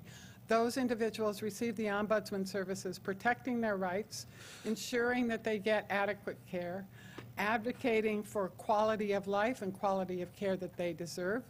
And the additional piece that's not a part of the program but is the separate California law is responding to abuse allegations that occur to seniors and disabled adults living in facility settings. And I was listening to the idea of giving the sheriff more money. The recognition that the ombudsman or law enforcement, and that's the only place where we insert an or for any of the ombudsman responsibilities. It's a mandated service from federal and state. The abuse is a state law that designates either ombudsman or local law enforcement to respond to all allegations of or suspicions of abuse in facility settings. Skilled nursing, residential care facilities for the elderly, developmentally disabled group homes, daycare centers for the elderly, and I'm going a little bit over. The piece of that is important is, in addition to the mandated program services, the ombudsman has been responding to all abuse reports that come from any of the facilities in this area. By having the ombudsman available to make those responses, it means that local law enforcement is not having to go. And only are they called upon when the level of abuse rises to a criminal level and requires law enforcement participation, working jointly with the ombudsman, being able to do a lot of the footwork, much more cost effective. The fact that the abuse occurred and it's not criminal level does not mean that there isn't an abuse. And by having an ombudsman actually respond means that the individual in that facility has the appropriate investigation, has the assurance that they have an advocate who's going to ensure that there's a plan of correction put in place to protect them, with the knowledge of the regulatory requirements that exist in those facility settings to protect the safety and well-being and to ensure that any perpetrator is addressed at a regulatory level, even when it doesn't hit criminal level. So I know I went over, but the additional funds help support that. And it also is a case of this county has been supportive of those ombudsman program services. The additional funds that we ask for will go towards helping to bring that support back up to where we're not using our reserves, but also to help in cover a small portion of the cost to provide the investigative services in abuse settings. So that's kind of my quick, sorry, I was talking quickly, but I wanted to answer as many questions as I heard come up along the way. So thank you for your continued support, and I hope that we're able to continue to work together to meet the needs of the residents who aren't able to come or who aren't out in the community visible. Thank you. Mary Ann Hughes.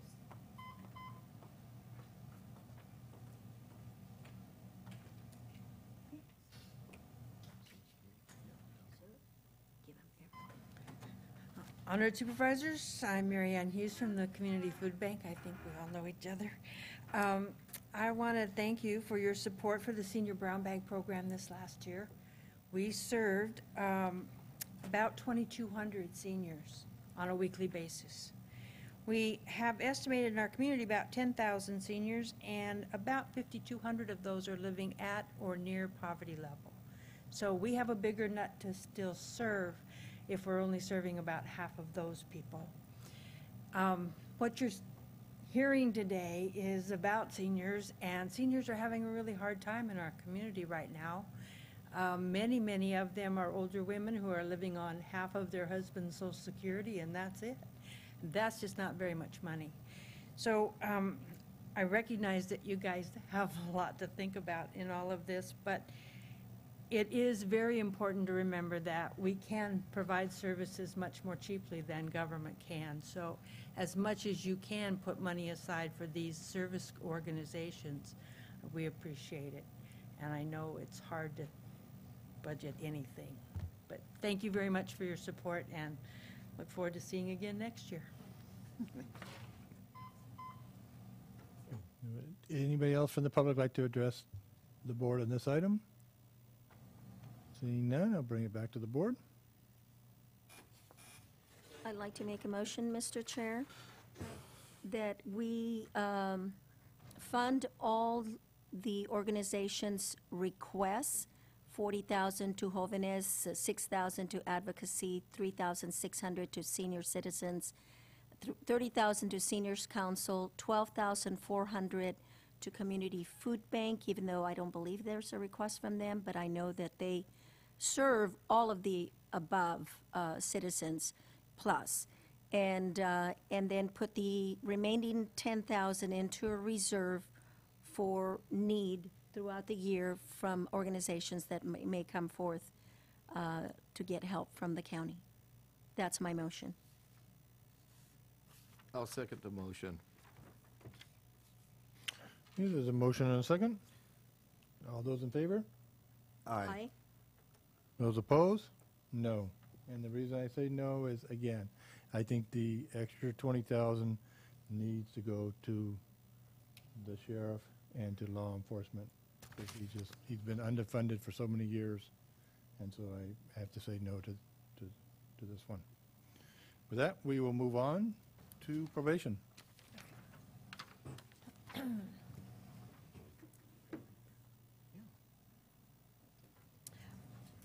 Okay, item number 77. Department 224 probation, page number 148 in the recommended budget. The probation department through AB 109 and a couple of other funding sources requested 4 new positions this year, along with a vehicle.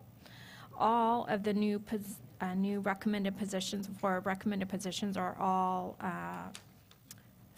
have revenue available to cover those positions. There's AB 109 and SYOBG and SCAAP. So there is no cost to the county general fund for those positions. Total expenditures are $2,541,036, with offsetting revenue $1,441,538, with a total authorized positions at 22 instead of 18 last year, along with a vehicle for $23,000. Any questions? Any questions of the board? Okay, any questions from the member of the public? Seeing none, bring it back to the board. What's the wishes of the board? Move for a temporary due pass. Second? We have a motion and a second. All those in favor? Aye. Those opposed? Passes 5-0. Item number 78, Budget Unit 226, Juvenile Hall Facility, page 158. I'm sorry, 150. The juvenile hall budget is basically status quo to last year. Total expenditures are $1,584,125, with offsetting revenues at $55,875. And total positions allocated to this department are 12. Any questions? Any questions from the board? Okay, any questions from the member of the public? Seeing none, I'll bring it back to the board. Temporary due pass, Mr. Chair. Second. We have a motion and a second. All those in favor? Aye. Those opposed? Passes 5-0. Item number 79, Budget Unit 160, Buildings and Ground Maintenance, page 117. There is an addition of approximately $200,000 in improvements, as Adam referred in his capital improvement budget. We've moved some items off of the capital project budget into this, into building and maintenance. We felt these items were more appropriately maintenance issues. And we did put aside some money for ADA, to look at ADA issues within the county. And there's coverage from Trindle, our risk insurance pool, to cover those items. We felt those were appropriate use of money as they were pending liability issues. Total expenditures are $828,204 with offsetting revenues of $125,000. And positions allocated to this department remain at 1.85. Supervisor Botello? Yeah, so Trindle, I guess, is covering 125,000 or? Right, they're going to cover $125,000 worth of. Couldn't squeeze out 200? I was able to get $125,000 from them. Okay.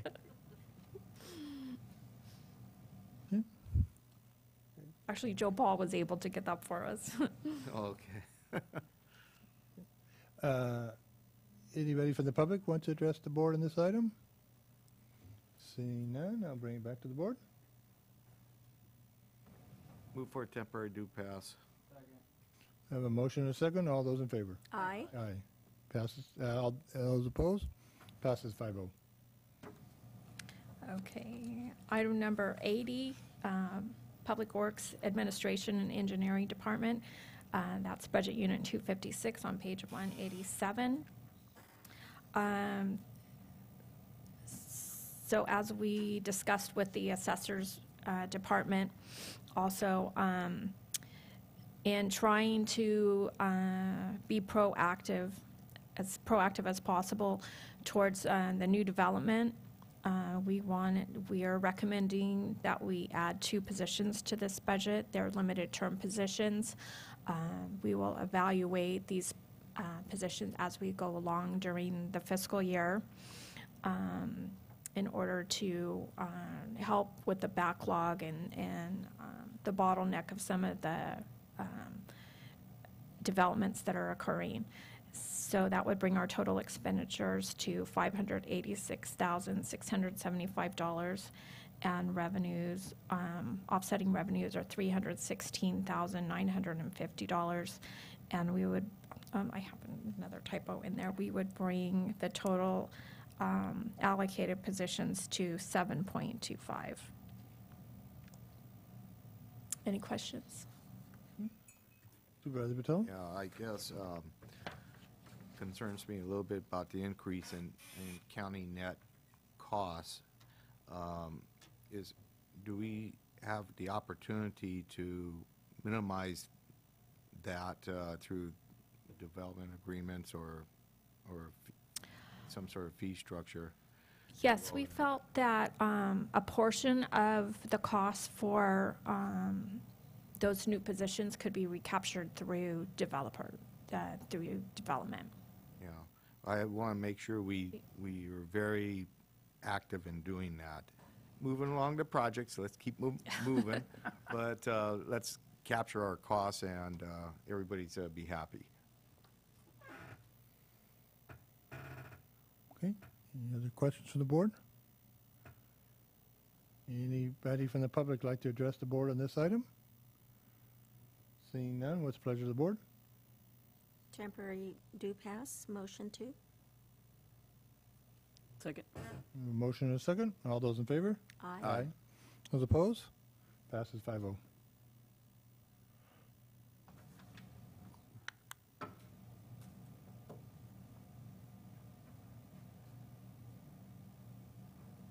Okay. Sorry. Okay. Item number 81, Vets Memorial Park. Budget Unit 700, page 306. The Vets Memorial Park, the budget is relatively the same. If it's okay to take to talk to both of these.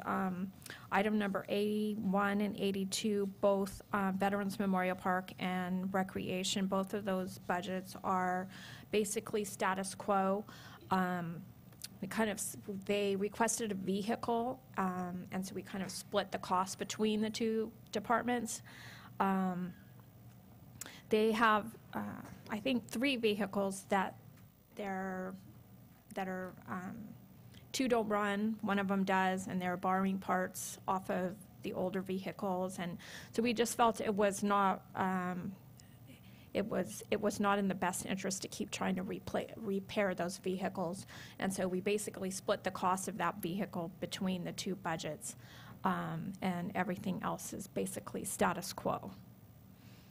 So under the Vets Memorial Park, the total expenditures are $76,869 with offsetting revenues of $30,000. And in Vets Park, there is a .7 authorized position. And if it's okay, I'll just go on to the next budget unit, which is kind of in conjunction with, oh, you want to, I'm sorry, you need to temporary do pass this one. Yeah. Yeah, okay. So are there any questions on this item? No? Anybody from the public like to address the board on this item? Seeing none, what's the pleasure of the board? I have one question. I apologize. Why is there a negative cost plan charge? They do have one employee, or will if we approve it, a .7.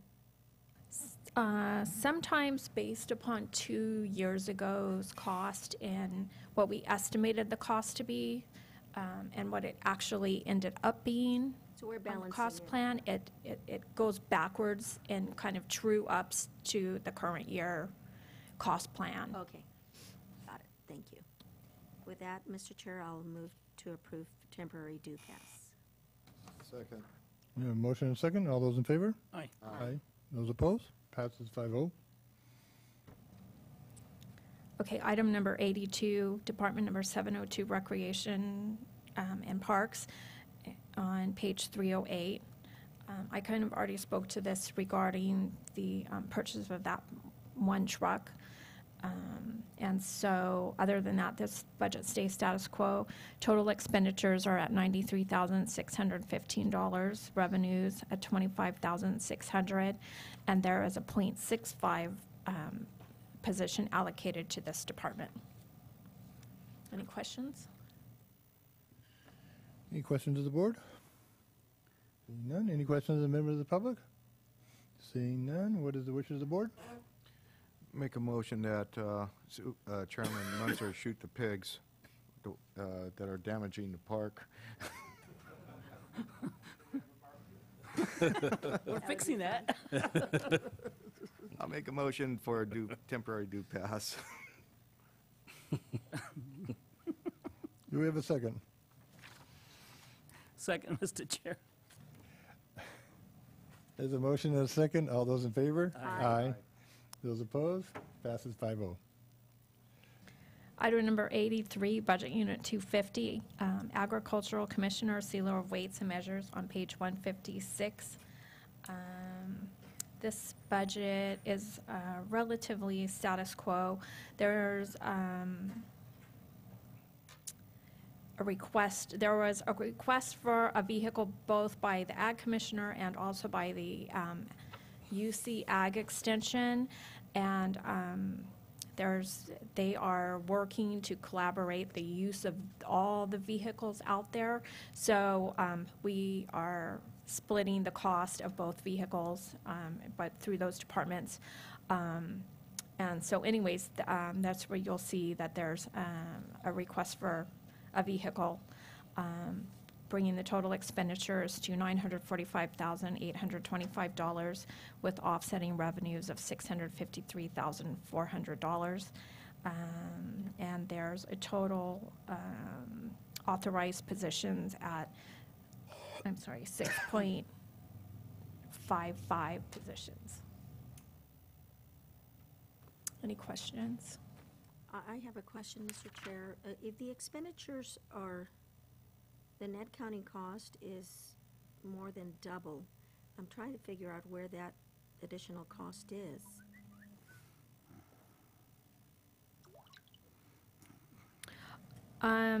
There,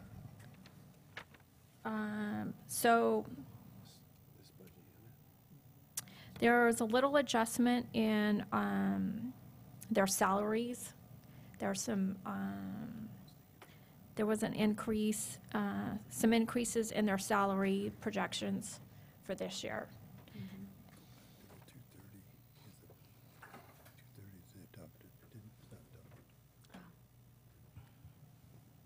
Okay.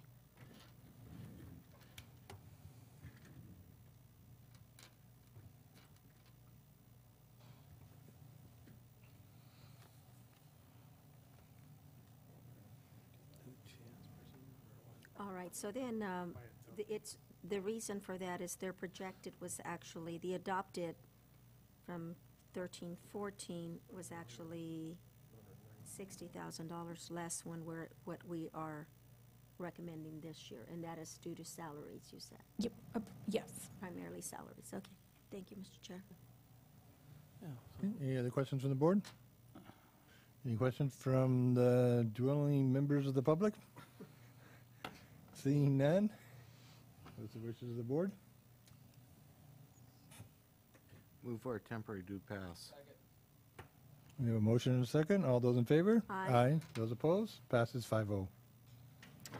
Item number 84, Budget Unit 265, the Planning and Building Department on page 175. Again, as in the Assessor's Office and in the Public Works Administration, we felt it was important to bring some extra help into this department to assist with the planning, with developments that are pending. So we requested your board to approve 2 limited-term positions to assist with that not necessarily the backlog, but in getting those planning developments through. So total expenditures are $1,418,944. Revenues are at $626,500, and that's an increase of allocated positions of from 6.02 to 8.02 this year. And again, those will be monitored at least on a quarterly basis as to the progress that those departments are assisting with the development. Any questions of the board? Any questions? Any questions from a member of the public? What's the wishes of the board? Move to approve temporary due pass. Motion and a second. All those in favor? Aye. Those opposed? Passes 5-0.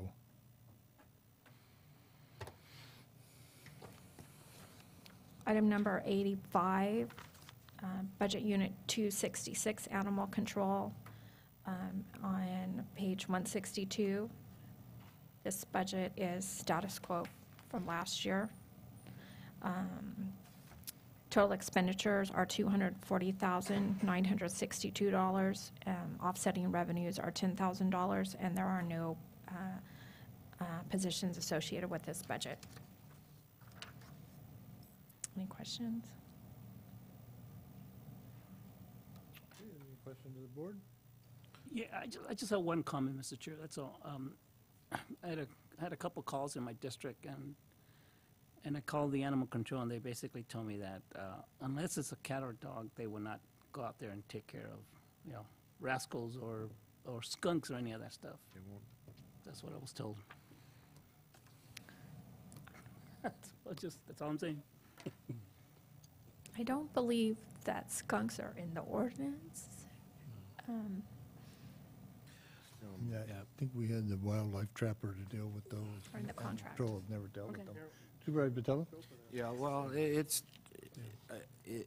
that is a problem, Supervisor De La Cruz, and, that's what the animal trapping program was supposed to take care of. And you know, that went by the wayside, and now the cost is so high, I don't know if we could ever get that back, but, you know, animal control just takes care of mostly dogs. Yeah, and cats, yeah, you're right. And, you know, last year, you know, I was hoping to have, I think I mentioned, some sort of incident summary of what we're getting for our $280,000. And I'm not sure if we ever got a report back from animal control. And, you know, we contract with, you know, the city of Hollister to provide services, and we're trying to do a better job in monitoring what we're getting for these county dollars.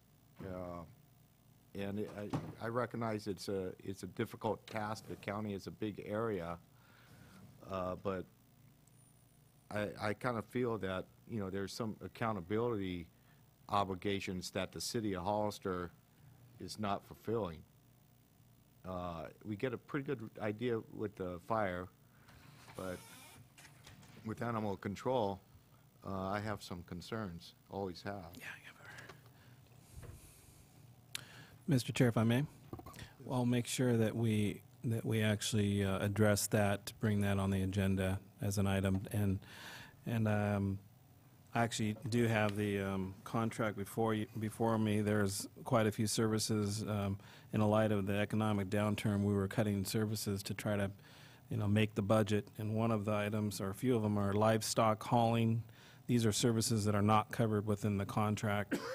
Large den animal removal, major cruelty cases or major incidents, and you know, the list goes on. And you know, skunks are included in there. Okay, as long as I hear it from somewhere, okay. And Mr. Chair, we only are it's projected that we're getting $1,000 in revenue. Why are we still putting in 10,000? I think this was just a brand-new item last year of collecting revenue. And so we felt we needed to try at least 1 year and to get a better idea exactly where we were on our revenue. So you really expect that we will reach that, close to that amount? So we think there's a possibility that we could reach the $10,000 if it shows that this is just not coming to fruition like we're thinking that it will. Then we would adjust that down next year. I think Supervisor Barrios brings up a good point, and that was some of the discussion that we had last year, or somewhere along the lines, that animal licensing that's taking place out in a county, how are we auditing that we're getting our fair share back credited back to the county? I don't think we have any paperwork that supports, you know, any sort of accounting to that. So there's some issues and problems here. Now, am I proposing that we take over animal control and do that mandate? Of course not. But I think Hollister needs to do a better job accounting for the services that we are paying very big money for, and you know, it's an obligation that we have to the whole community.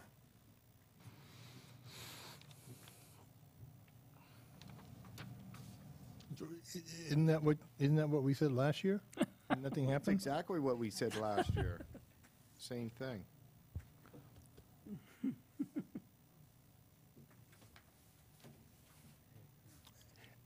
All right, I'll open it up to the public. Anybody from the public have any comment on this item? Seeing none? What's the wishes of the board?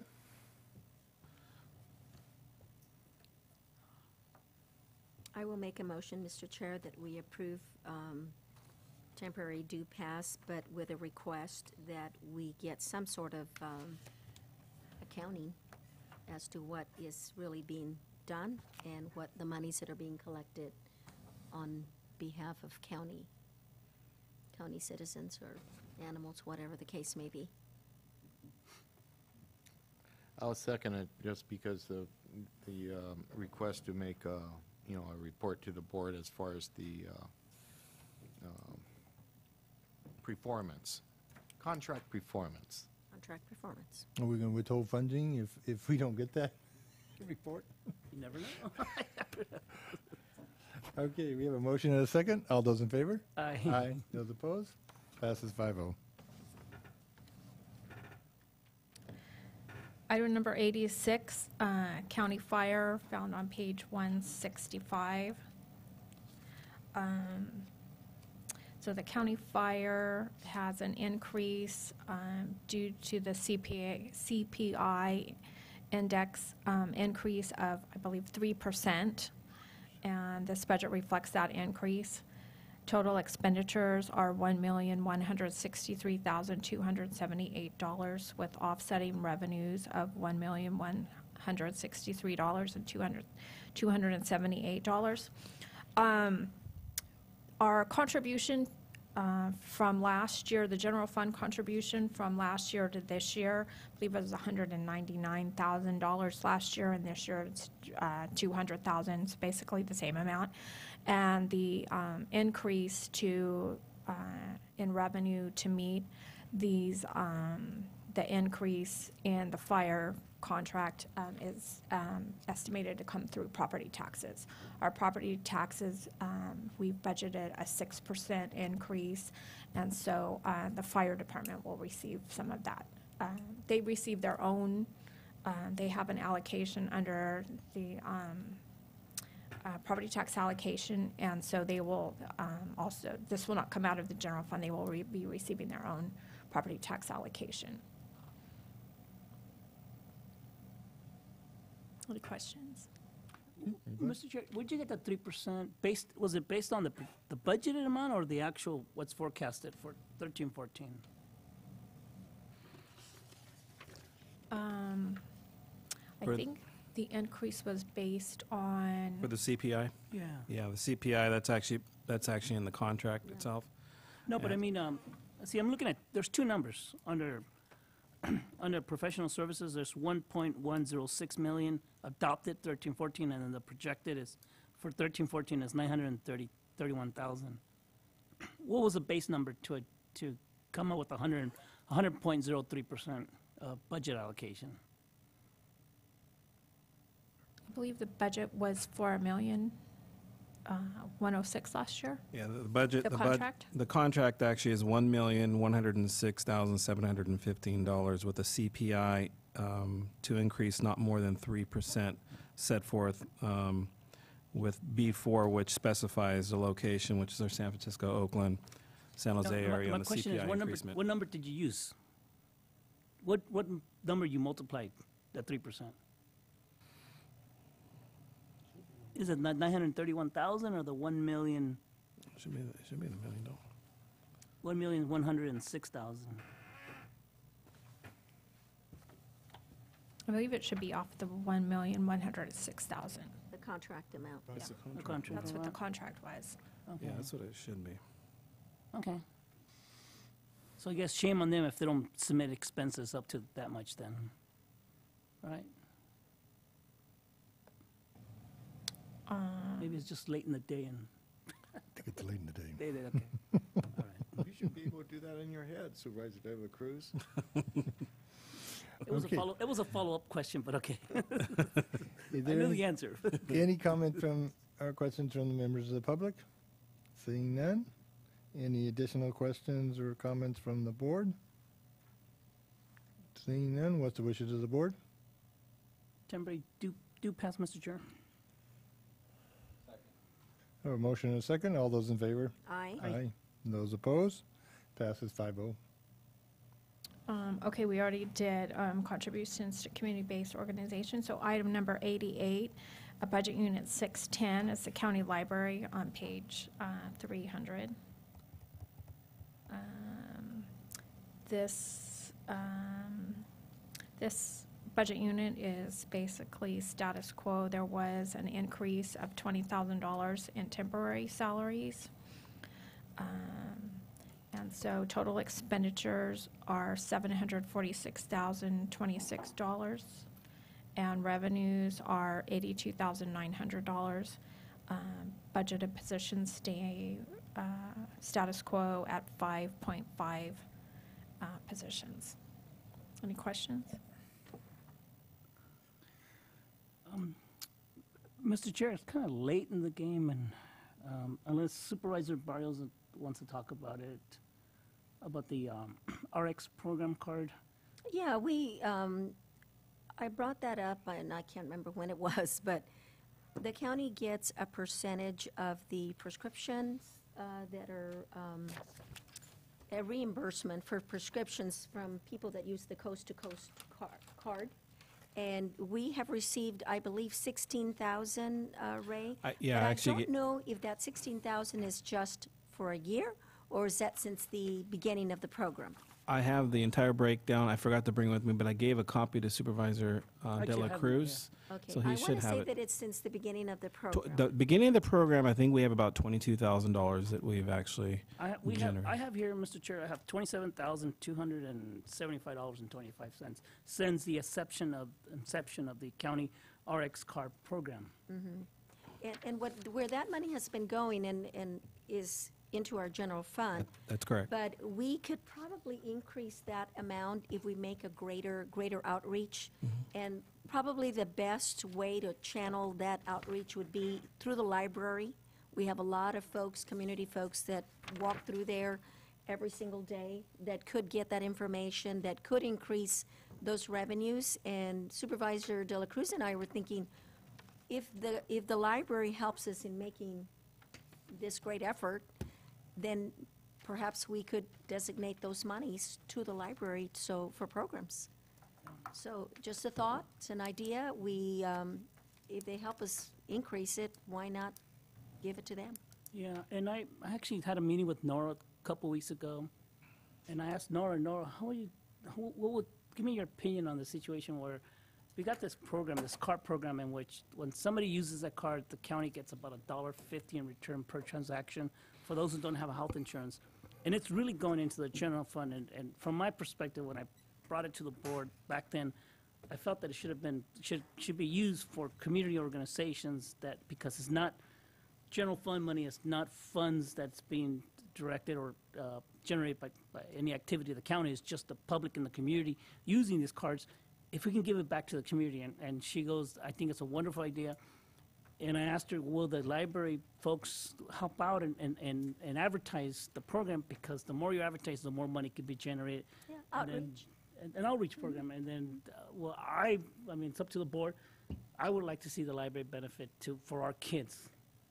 And I felt that, if the board can sponsor that concept, then Nora will go back to her members of the community to help lobby for this program. And then the funds we generate for the library. And it's no expense to the county whatsoever, other than staff time to deposit the check. So, Mr. Chair, I have a couple comments. Yeah, a couple comments I have related to the library is one, I was happy to see in the capital improvement program update the library self-checkout machines, because I think that increasing automation in our library is very key. I mean, it's certainly something that we're a few steps behind, but it's really encouraging to see that, something will be done in the future. And the second thing, when I look at, obviously over the years we've struggled with, funding the library, not funding the library. But I think what's getting, in my opinion, something that I want to see, and I know it's not a discussion for now, but something we need to have is, a discussion we need to have is the hours of the library. I think it's a disappointment that our library isn't open on the weekends. I think that we really have to look at restructuring the hours that we have, because we have to keep in mind that this is for students, this is for children, and I don't think that the hours necessarily really were thought of with the children in mind. I mean, it's not open on the weekend. I believe, right? It's not open on Saturdays and Sundays. I'm getting this information from our county website. We're open until 6 p.m. on Fridays, 6 p.m. on Mondays and Wednesdays. School at the high school, at Samuel High School, gets out at 3 o'clock. Students, I'm sure, are going to go home. There's not even enough time for them to go to the library if they need to go to the library. So I just think that we need to, in approving their budget today, that in the future, hopefully, soon, we can reevaluate their hours here, to increase the hours or move the hours, not necessarily increase it, but rearrange the hours at the library that is, going to maximize the benefit to students, in my opinion. Thank you. Next, Mr. Chair. My comment on the library, and I have no problem with this insurance card that the library wants to push it. My concern is, and I've gotten as much criticism for keeping the library open as I've gotten praise for keeping it open, but I've always said the library has to come up with another funding source. And here they are coming back to us requesting another $20,000 from the general fund for temporary salaries. I have an issue with that. And I don't know if I can support this item because of that, because they have to come up with funding sources. Either the city, the city puts in $15,000 for the library, and what percentage of the use is from the city population as opposed to the county population? And they're not putting anything into it. I don't know if I can support this and the $20,000 increase. Again, today I'm harping on the fact that the sheriff is underfunded.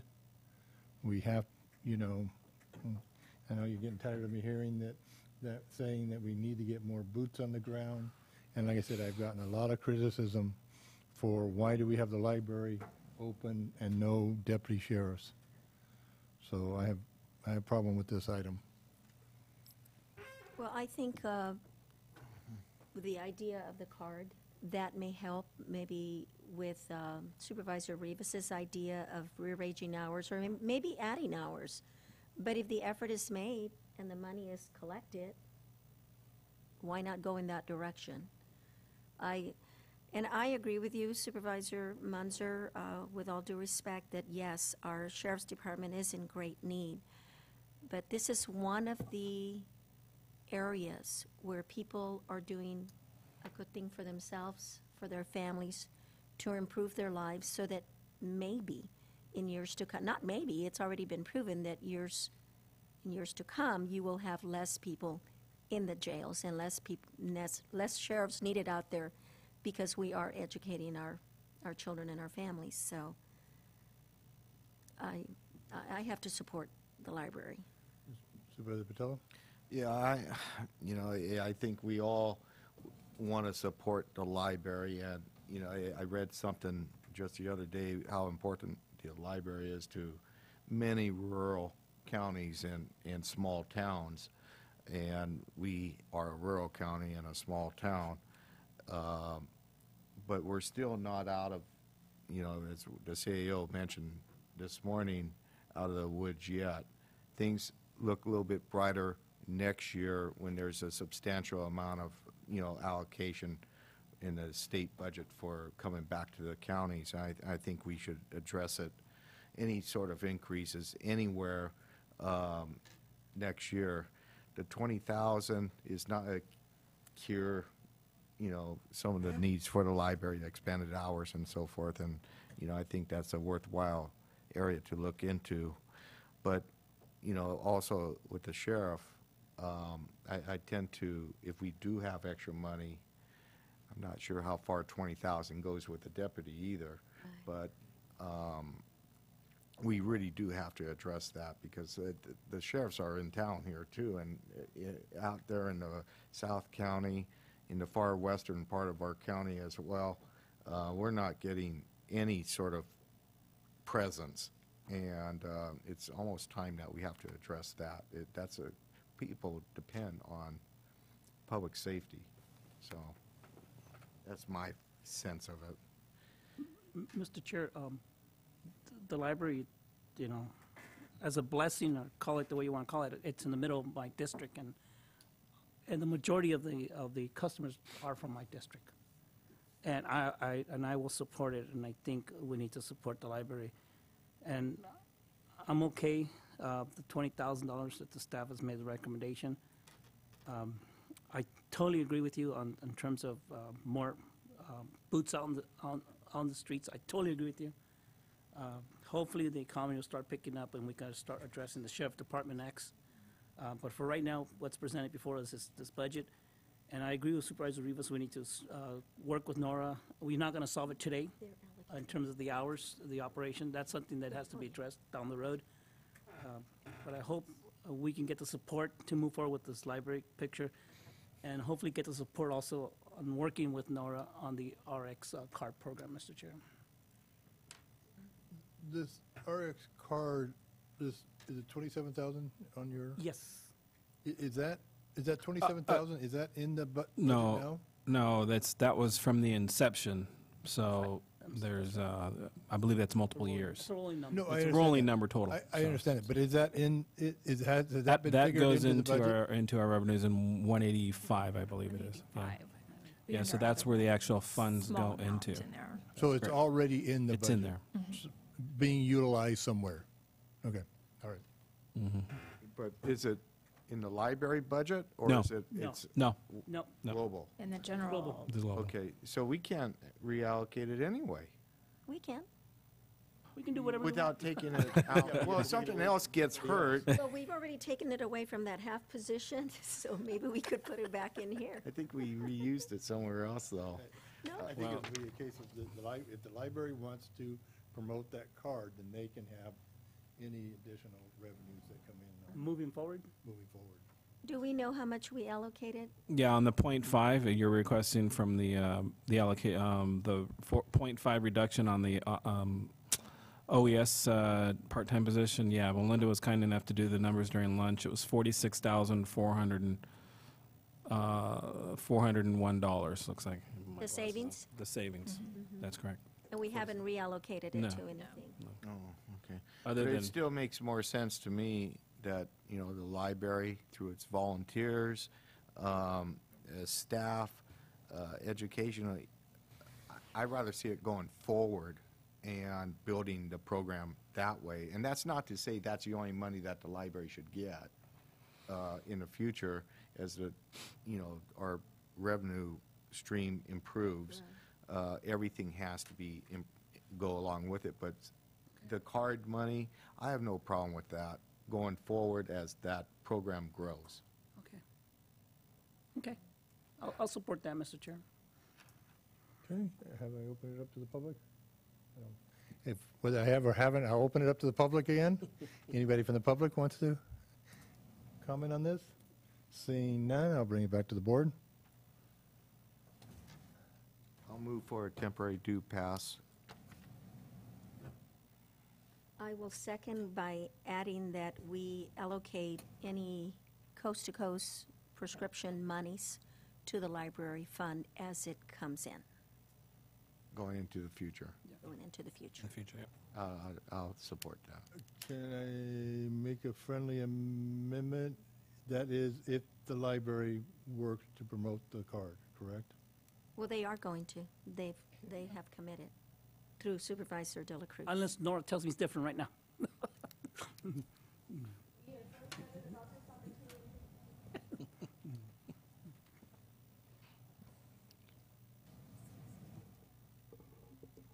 Board members, members of the public, and those that are watching at home.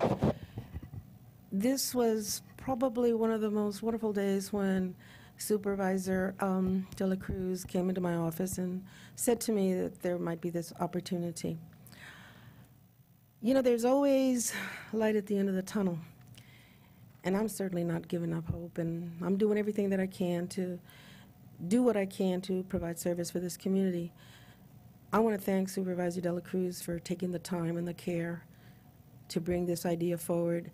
I told my graphics person, I said, let's start working on the card and so that we can do this. And even if it doesn't come